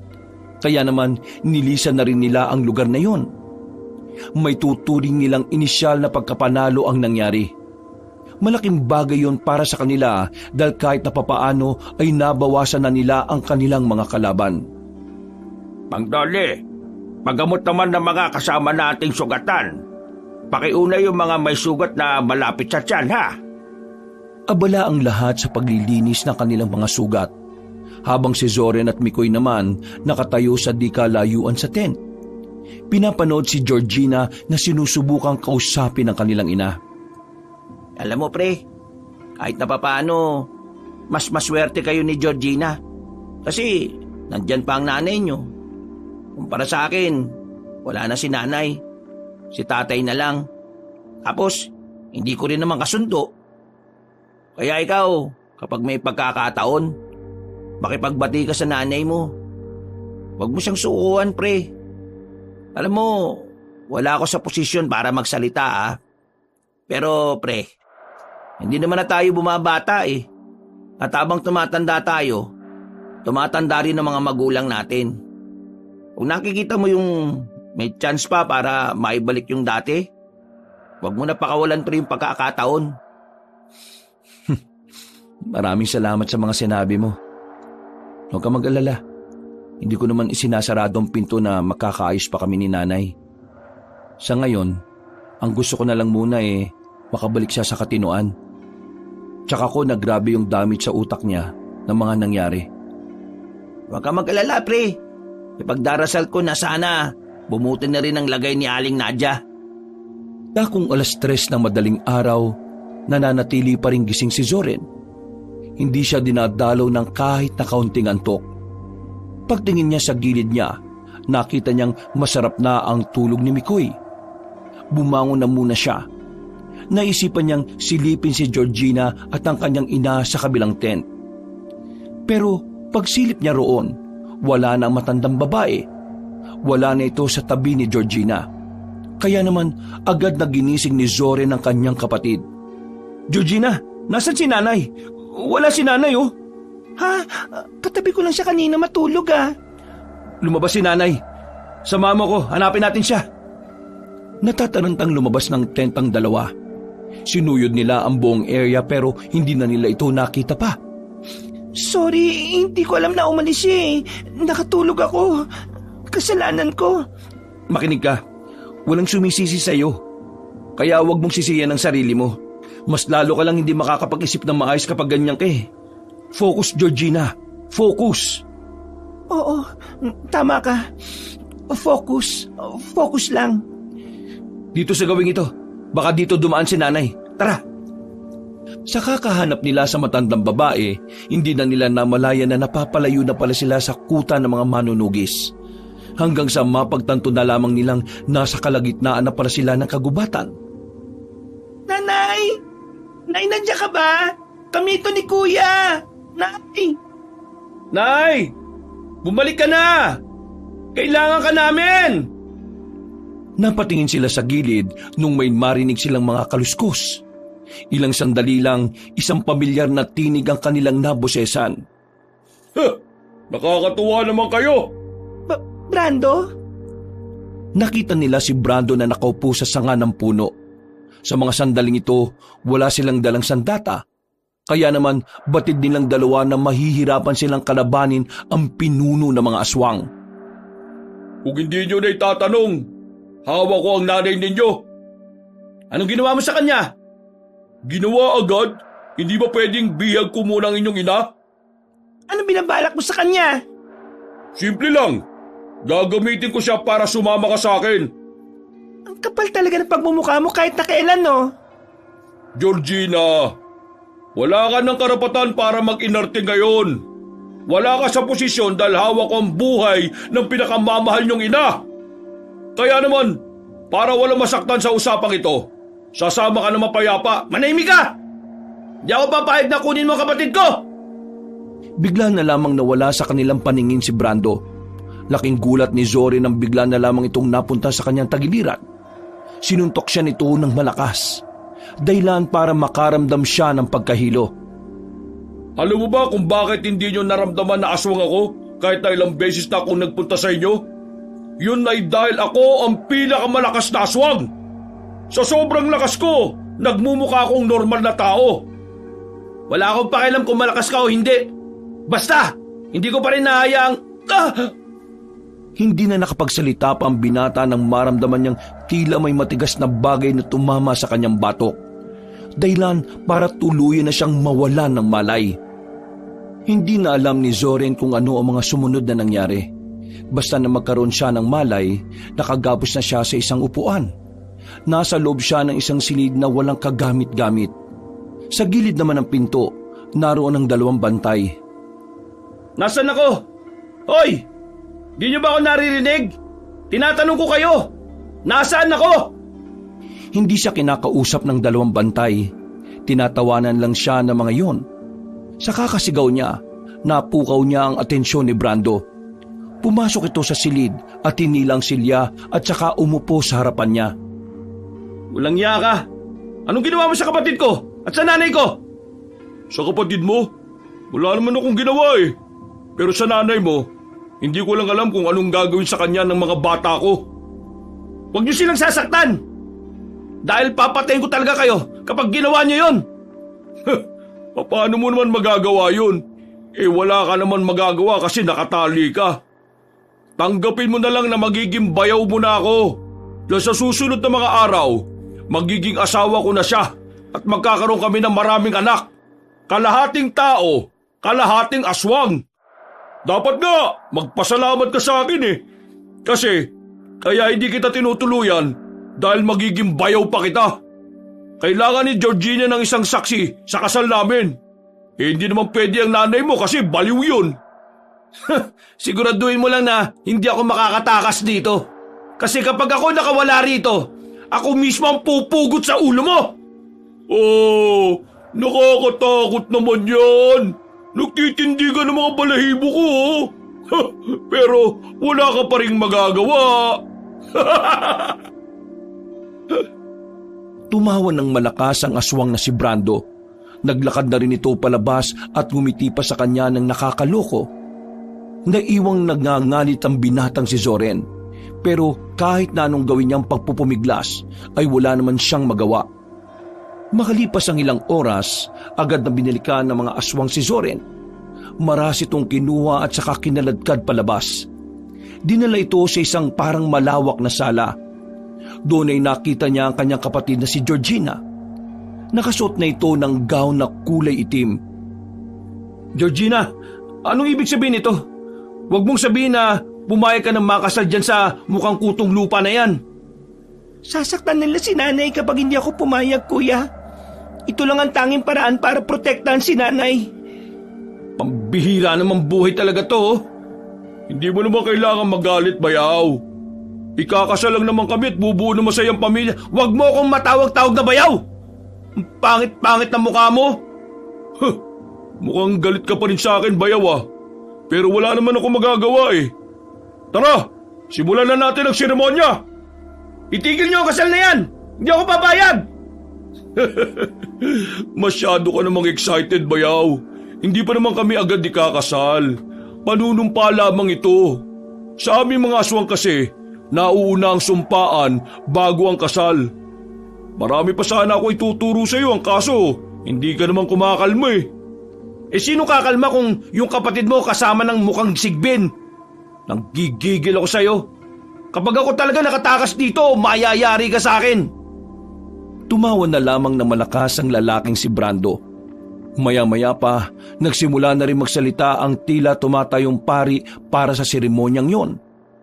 Nung mga sandaling yon, buong akala ni Zoren ay tuluyan ng mangyayari ang lahat ng pinaplano ni Brando. Pero nabulabog ang lahat nang makarinig sila ng mga kakaibang ingay sa labas. Anong nangyayari sa labas? Nandito na sila. Nandito na sila para pigilan ang kahibangan mo. Hindi, di po pwede yan.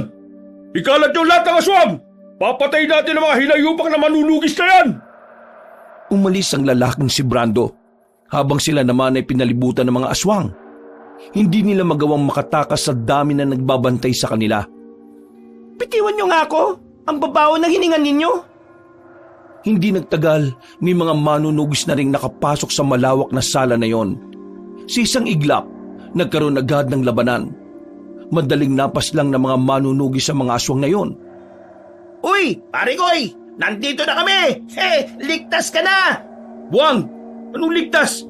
Narito pa tayo sa lugar ng mga aswang, no? Kuya, si nanay! Kailangan natin makuha si nanay! Baka kung anong gawin nila kay nanay! Oo, hanapin natin siya. Dinala ko talaga yung sandata ninyo! Eto! Maraming salamat, pre. Pakisabi kay Mang Yoyoy, pupunta na muna namin si nanay. Walang problema, pre! Kahit na nakagaon pa ang dalagang si Georgina, wala na silang sinayang na pagkakataon. Agad nilang hinanap ang kinaroroonan ng kanilang ina. Paglabas pa lang nila, meron agad sumalubong sa kanila. Mga lalaking aso na kulay itim o kung tawagin nila ay mga aswang na asbo. Mababangi sa mga nilalang na yon. Mabibilis din.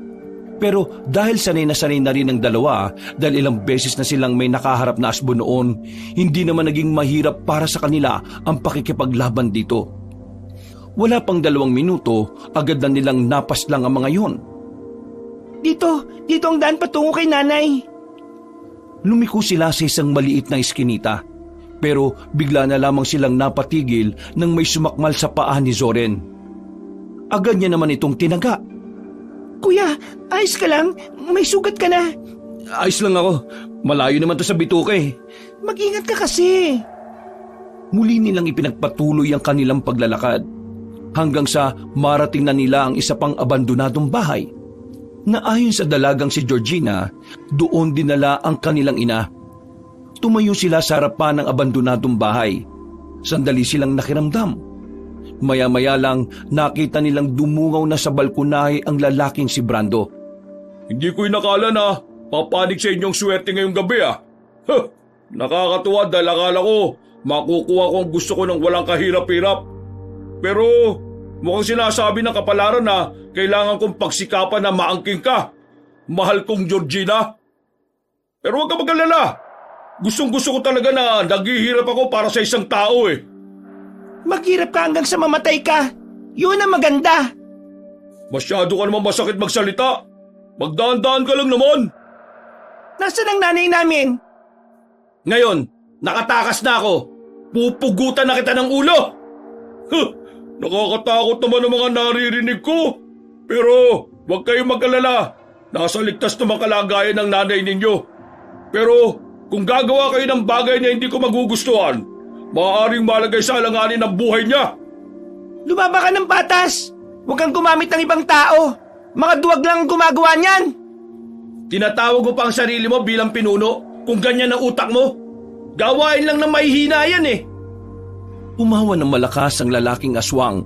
Tila wala man lang epekto rito ang mga pang-iinsulto na sinasabi ng magkapatid. Mga ilang sandali lang, may dalawang aswang na lumabas din sa balkonahe na dala ang kanilang ina. Tulala lamang ang matanda. Kalmado. Wala itong kalam-alam kung ano man ang nangyayari. Itong nanay ninyo, buong buo. Kung sasama ka sa akin ng mapayapa, Georgina, hindi naman masasaktan ng nanay mo eh. Kagaya pa rin ng una nating napag-usapan. Hindi mo na ako malilinlang. Alam kong sasaktan mo pa rin ng mga taong mahal ko kahit na sumama ako sa iyo. Grabe ka naman sa akin. Ganyan ba kababa ang pagmamahal na nararamdaman mo mula sa akin? Pagmamahal mo mukha mo! Wala na silang sinayang na pagkakataon. Kinuha nila ang tig-isang bato sa gilid. Mga ilang sandali lang, tinamaan na nila ang dalawang may hawak sa kanilang ina. Nabigla si Brando sa kanilang ginawa. Pero mas lalo itong nawindang nang pinukol ni Zorin ang kanyang espada sa kinaroroonan ng binatang aswang. Agad namang nakailag ang lalaking yon at nakatalon papunta sa bubungan. Akmang kukunin na ni Brando matandang babae pero bigla na lamang nataranta si Aling Nadia.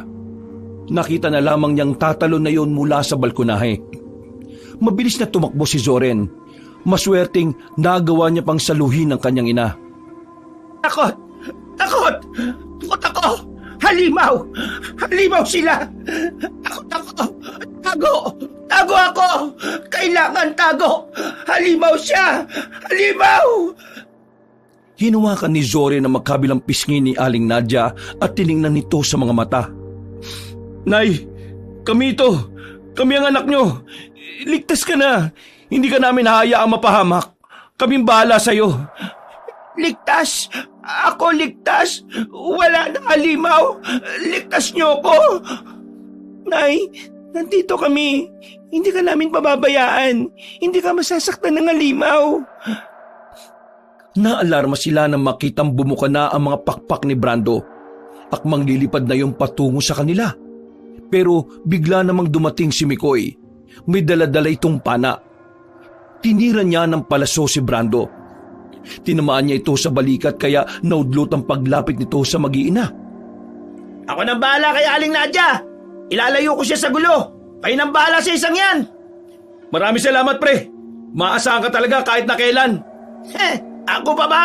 Future bayaw mo yata to. Isa ka pa? Kapal na mukha mo. Agad na kinuha na ni Mikoy ang matandang si Aling Nadia. Sumama rin naman ito kagad sa binata. Nang wala nang intindi ng magkapatid, hinarap na nila ang pinuno ng mga aswang. Ngayon mo kami kalabanin! Kung yan ang gusto nyo, edi sige! Nagbago ng itsura ng mukha si Brando nung mga sandaling yon. Lumabas na ang nakakatakot nitong muka. Pati na rin ang buntot nitong merong talim sa dulo. Nagmumukha na itong halimaw. Ito ang hiling ninyo! Ibibigay ko sa inyo ng buo! Biglang bumaba ang lalaking aswang. Lumagabog pa ang sahig ng bumagsak ito. Nagulat na lamang si Zorin nang umatake sa kanya si Brando. Hinawakan siya nito sa damit at saka sinuntok ng malakas sa kanyang tiyan. Sa lakas ng suntok, agad siyang sumuka ng dugo. Pero sanay naman si Zorin sa bugbugan. Kaya naman hindi naman siya gaanong naapektuhan. Nakatayo pa rin siya ng tuwid. Sa halip, hinataw niya ng katana si Brando. Pero hinawakan lang ni Brando ang kamay niya.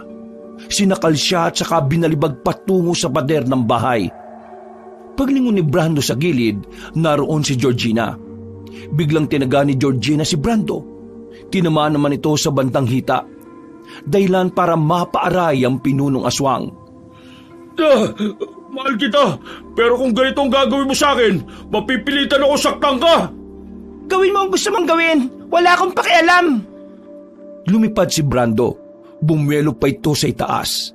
Mabilis itong lumipad patungo kay Georgina. Pero nagawang ilaga ng dalaga ang kanyang pag-atake. Nang makabangon naman si Zoren, pasimple itong kumuha ng bato. Inabangan ng lumilipad na si Brando. Nang makakuha ng tamang pagkakataon, agad na pinukol ni Zoren yun ng malaking bato. Tinamaan naman sa ulo si Brando na naging dahilan para mahilo ito ng bahagya. Bumagsak si Brando. Hindi sinayang ni Georgina ang pagkakataon na yon. Agad niyang nilapitan ng aswang. Gamit ang kanyang katana, muli niya itong tinaga. Nakailag ang pinunong aswang kaya tinamaan lamang ito sa balikat. Nakakatuwa. Pinapakita mo talaga sa akin na karapat-dapat kang maging asawa ko. Mga binitad kang babae. Yan ang hinahanap ko sa isang asawa. Ikaw nga ang dapat ko maging asawa. Tila muling lumakas ang lalaking si Brando. Hindi na ginamit nito ang pakpak nito nang lumapit kay Georgina. Hinataw ulit ng dalaga si Brando ng katana. Pero mabilis na nakailag si Brando at nahawakan pa ang kanyang kamay. Akin ka lang! Akin! Mas lalo akong nai-inlove sa mga pinapakita mo ngayon eh. Nababaliw ka na! Bitiwan mo kapatid ko! Isang malakas na hataw ng katana ang ginawa ni Zorin sa likuran ng pinunong aswang. Agad itong nakabitiw sa dalaga. Hindi naman nakontento si Zorin. Pinatamaan niya ulit ng hataw ang aswang na yon. Nang makaramdam na ito ng hapdi, ay agad itong lumipad patungo sa bubungan ng abandonadong bahay. Bumaba ka dyan! Baba! Tapusin na natin to! Maghintay ka! Bababa ako dyan kapag natapos ko na itong ginagawa ko! Nagtataka ang magkapatid kung ano ang nangyayari kay Brando nang bigla na lamang itong umangil ng malakas. Para itong nasasaktan. Yung pala, meron itong dinukot na buto mula sa kanyang batok. Isang mahaba at matalim na buto. At ang palagay ng dalawa, ang mahabang buto na yon na nagsisilbing sandata ng kanilang kalaban. Georgina, maganda ka. Mukhang inilabasan niya ang alas niya. Ikaw ang umanda. Ikaw ang laging bugbog eh.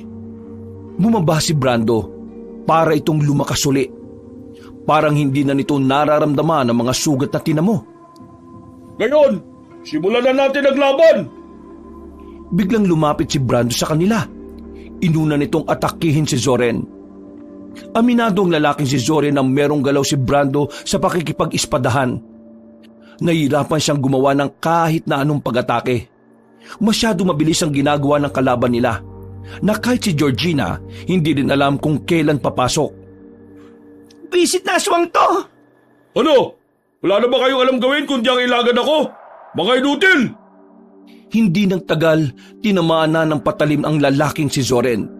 Tila naman hindang kaliwang braso nito dahil doon. Dumistansya ang lalaki. Meron siyang napagtanto. Georgina, huwag kang magpapatama sa kanya. May kakaibang dulot ang hawak niya. Mabuti naman at matalino ka. Mabilis mong naintindihan kung paano ka mamamatay. Para sabihin ko sa'yo, merong laso ng hawak kong sandata. Mga 1 oras at kalahati lang, mamamatay ka na rin. At pasensya ka na rin ha. Wala pang nahahanap ang mga albularyo kung ano ang maaaring gamiting gamot para dyan. Kaya naman, kailangan mo nilang tanggapin na mamamatay ka na rin mamaya. Hindi mo na masisilayan ang paggaling ng nanay mo mula sa pagkabaliw. Iritang-irita na si Zorin sa tawa ni Brando, pero mas nababahala siya sa kanyang naririnig. Nagsisimula na kasing mamanhid ang kanyang kaliwang braso. Pakiramdam niya, para tinayo ng pagkalat ng lason. Pero kahit na ganon, hindi nagpatinag ang lalaki. Wala siyang pakialam kung mamamatay din siya kalaunan. Ang tanging tumatakbo sa kanyang utak ay kung papaano wawakasan ang kasamaan ni Brando. Wala akong pakialam kung may lason pa yung pinagsugat mo sa akin. Kasi kung mamamatay lang din naman ako, isasama na kita! bigla na lamang nagkaroon ng lakas ang lalaking si Zoren. Nagmamadali itong tumakbo palapit kay Brando. Winasiwas niya ng ilang ulit ang kanyang katana hanggang sa matamaan na naman niya yon sa braso. Georgina! Ngayon na! Ikinugulat ni Brando ang sigaw na yon ng binata. Nang lumingon si Brando sa kanyang likuran, nakita niyang dalaga na naroon. Agad na itinarak ni Georgina ang katana. Bahagyang nakailag pa si Brando kaya bumaon ng katana sa tagiliran lang nito sa halip na sa dibdib. Pero kahit na ganun pa man, nagawa pa rin makadistansya ang aswang. Hingal na hingal yon. Malaki na ang ibinawa sa mabilis nitong kilos. Halata rin sa mukha nito ang pagkabahala. Kaya naman, noong mga sandaling yon, pansamantala na muna itong kumalma. Tila wala itong balak na umatake sa kanila. Mahusay! Mahusay ang ginawa nyo! Hindi ko inakala na magagawa nyo akong lamangan. Pero sa tingin ko, ito lang naman ang kaya nyo gawin eh. Dahil tatapusin ko na ang kaligayahan ninyo! Nanlaki ang mga mata ng magkapatid nang makita nilang tila magpapalit pa na naman ng bagong anyo si Brando. Hindi na nila yun inaasahan. Ang buong akala kasi nila ay yun na ang huling anyo ng pinuno ng mga aswang. Kuya! Ito na! Habang nangingisay-ngisay si Brando, sinubukan nilang umatake. Pero laking gulat nila nang mahawakan sila nito sa liig. Habang nagpapalit ng anyo ang pinunong aswang ay wala silang magawa. Hindi niyo ako matatalo! Kailangan niyo mamatay! Malapit na silang malagutan ng hininga nang biglang dumating si Mang Yoyoy. Meron itong daladalang pana at ang palaso na bala nito ay merong apoy sa dulo. Pinukul ni Mang Yoyoy ang palaso patungo sa lalaking si Brando. Walang ano-ano ay tumama ito sa dibdib ni Brando kaya natigil ang pagpapalitan nyo nito. Nang mabitiwan nito si Zoren at si Georgina, hindi na sila nag-aksaya pa ng pagkakataon. Noong mga sandaling yon, itinarak nila ng sabay ang hawak-hawak nilang katana. Sa magkabilang dibdib nila yun sinaksak. Agad namang napatras si Brando, pero binunot nila ang katana na naging dahilan para sumuka ito ng maraming dugo. Asensya na kayo at nahuli ako. Tinapos lang naman namin ang mga natitirang bata-bata niya eh. Hindi ako papayag! Georgina! Ako lang ang nararapat para sa'yo! Mahal kita! Akin ka lang! Ay, Mika! Magsama na kayo ng ama kong kasing sama mo! Masyado mong minaliit ang kakayahan ng mga tao. Nakakalimutan mo na yatang mas mataas ang level ng kaisipan namin kaysa sa inyong mga aswang. Tumawa na lamang ng lalaking si Brando. Maya-maya pa, bumagsak na lang ito at tuluyan na ngang nalagutan ng hininga. Pero magsasalita pa sana si Zoren nang bigla niyang naramdaman na kalahati na ng katawan niya ang namamanhid. Bumagsak din si Zoren. Naalarma naman sa kanya ang mga kasama niya. Tingin ko, kumakalat na ang lason. Huwag ka magkalala, Zoren. Matagal ko nang pinag-aralan ng lason na ginagawa ng mga aswang. Mikoy, buhatin mo na itong kaibigan mo at nang madala ko na ito sa kampo. Akong bahala sa iyo, Zoren. Nakahinga ng maluwag si Zoren ng mga sandaling yon. Buong akala niya kasi ay tuluyan na siyang mamamatay. Pero buti na lang nagawang kontrahin ni Mang Yoyoy ang lason sa katawan niya. Bumuti rin naman ang kanyang lagay at nawala na rin ang pamamanhid. Makalipas ang 5 araw, tuluyan nang nawala ang mga aswang. Nabura na nila ang presensya ng mga nilalang. Marami mang nangyari, marami mang nadamay sa kaguluhang yon, kahit na papaano ay naging masaya sila sa kapayapaan na kanilang nakamit. Ang ina naman ng magkapatid, hindi pa rin yun nakakabalik sa katinuan. Pero ganun pa man, nagdesisyon ng dalawa na pansamantala na muna silang mawawala sa samahan. Aalagaan nila ang kanilang ina.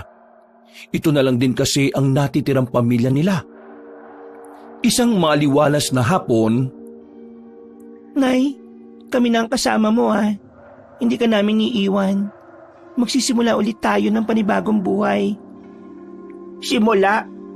Bago na buhay? Kasama ko kayo? Di nyo ko iwan ha.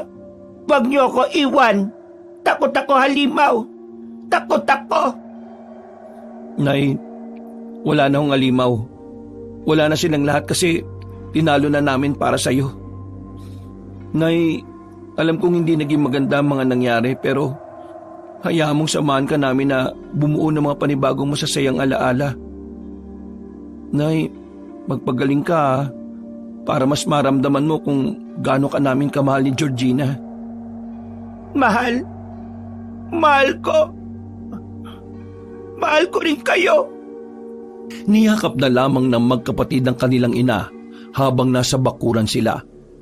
Sabay nilang pinagmasdan ng mga ibon na nakadapo sa kanilang bakuran. At sa hapong yon, wala na silang mahihiling pa kundi ang makasama ang kanilang ina sa bawat araw na payapa. Wakas. Alright, mga kabangers, mga kayanggaws, kabanong puli. So, ngayon po ay shoutout time. So, mga kabangers, siguro po meron lang po akong suggest, no, para mas maganda, i-comment po rin ninyo kung ano po yung pangalan na isa-shoutout po natin. Kasi ngayon nagbabase po ako dun sa pangalan po ninyo, ang inyong YT channel. Okay, kaya medyo minsan magkakadikit eh. Okay, so simulan na po natin. Becca Lopez, kay Judy, and of course, shoutout rin po kay Jaden Cañete, kay Maria Lourdes Briones, kay Diana Lamprea, kay Sharila Lavalle, okay, kay Abdul Lazinaga, Jessica Marie Ramos, ayan, nakakadikit-dikit kasi, kay Micheline T, ayan, kay Micheline T, kay Marilyn Andrada, kay Melaina Santos, kay Narcisa Sumili, and kay Roslyn Labajo.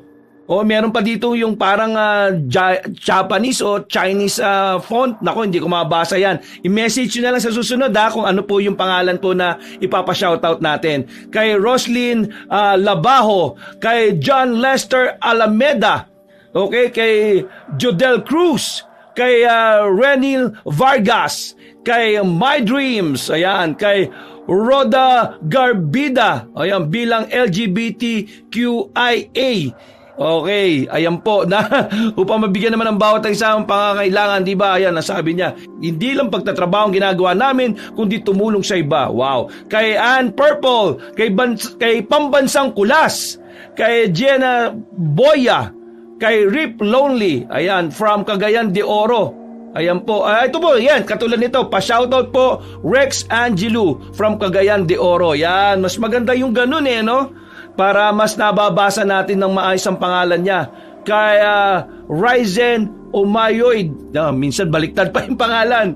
Kay Cynthia Bilarmino, ayan, kay Nailin Alaba, kay Triska Platinum. Nako, yan 'di ba yung mga pangalan na ganun. Kay Hana Isabel Limon. Nako. Kay Mama Mo Pink. Yan. Tapos kay Florence De Leon, kay JC Fernandez, kay Cynthia Bilarmino, kay Jessica Official, and ito, kay Leia, pa-shoutout tayo, Leia Bautista from Caloocan, hello! And kay Renante Inde, ayan, nako. Okay, and siya kay Rizabela Rosales, ayan, and kay Moday, kay Erlinda Tolenada, yan. Then kay Rita Hassel Mercado, ko po. And siyempre kay Roda Garbida, ayan, ako. Sana tama po yung nababanggit ko mga pangalan nyo. And siyempre pa-shoutout rin daw sa Angeles, Pampanga, malapit na po birthday ko. Aba, kay Vicky Toleroso, happy birthday in advance. And kay Ana Asa, ayan po. And siyempre kay Avelino Saludar at kay Rolando Ramos. Okay? Ana Jane Contado. Hello po sa lahat na mga nakikinig. At siyempre kay Levitario Jonah. Ayan. Coming from Saudi Arabia po. So, once again, ito ba, hapabol natin. Shoutout kay Henry Ortiz, John Paul Ortiz, kay Sarah Jean Ortiz. Ayan, ka Ortiz family. Ayan, nakabang daw sila palagi sa upload natin. Okay, so yun po mga kabangers, no? Mga kayanggaw, mas maganda po i-comment na lang rin po ninyo yung mga gusto nyong pangalan na ipa-shoutout para mas maganda. Okay, so once again, maraming salamat po sa pagsubaybay sa ating video ngayong araw na ito. Hanggang sa muli, ito po si Kabano nagsasabi sa inyong I love you all. Ingat po palagi. God bless.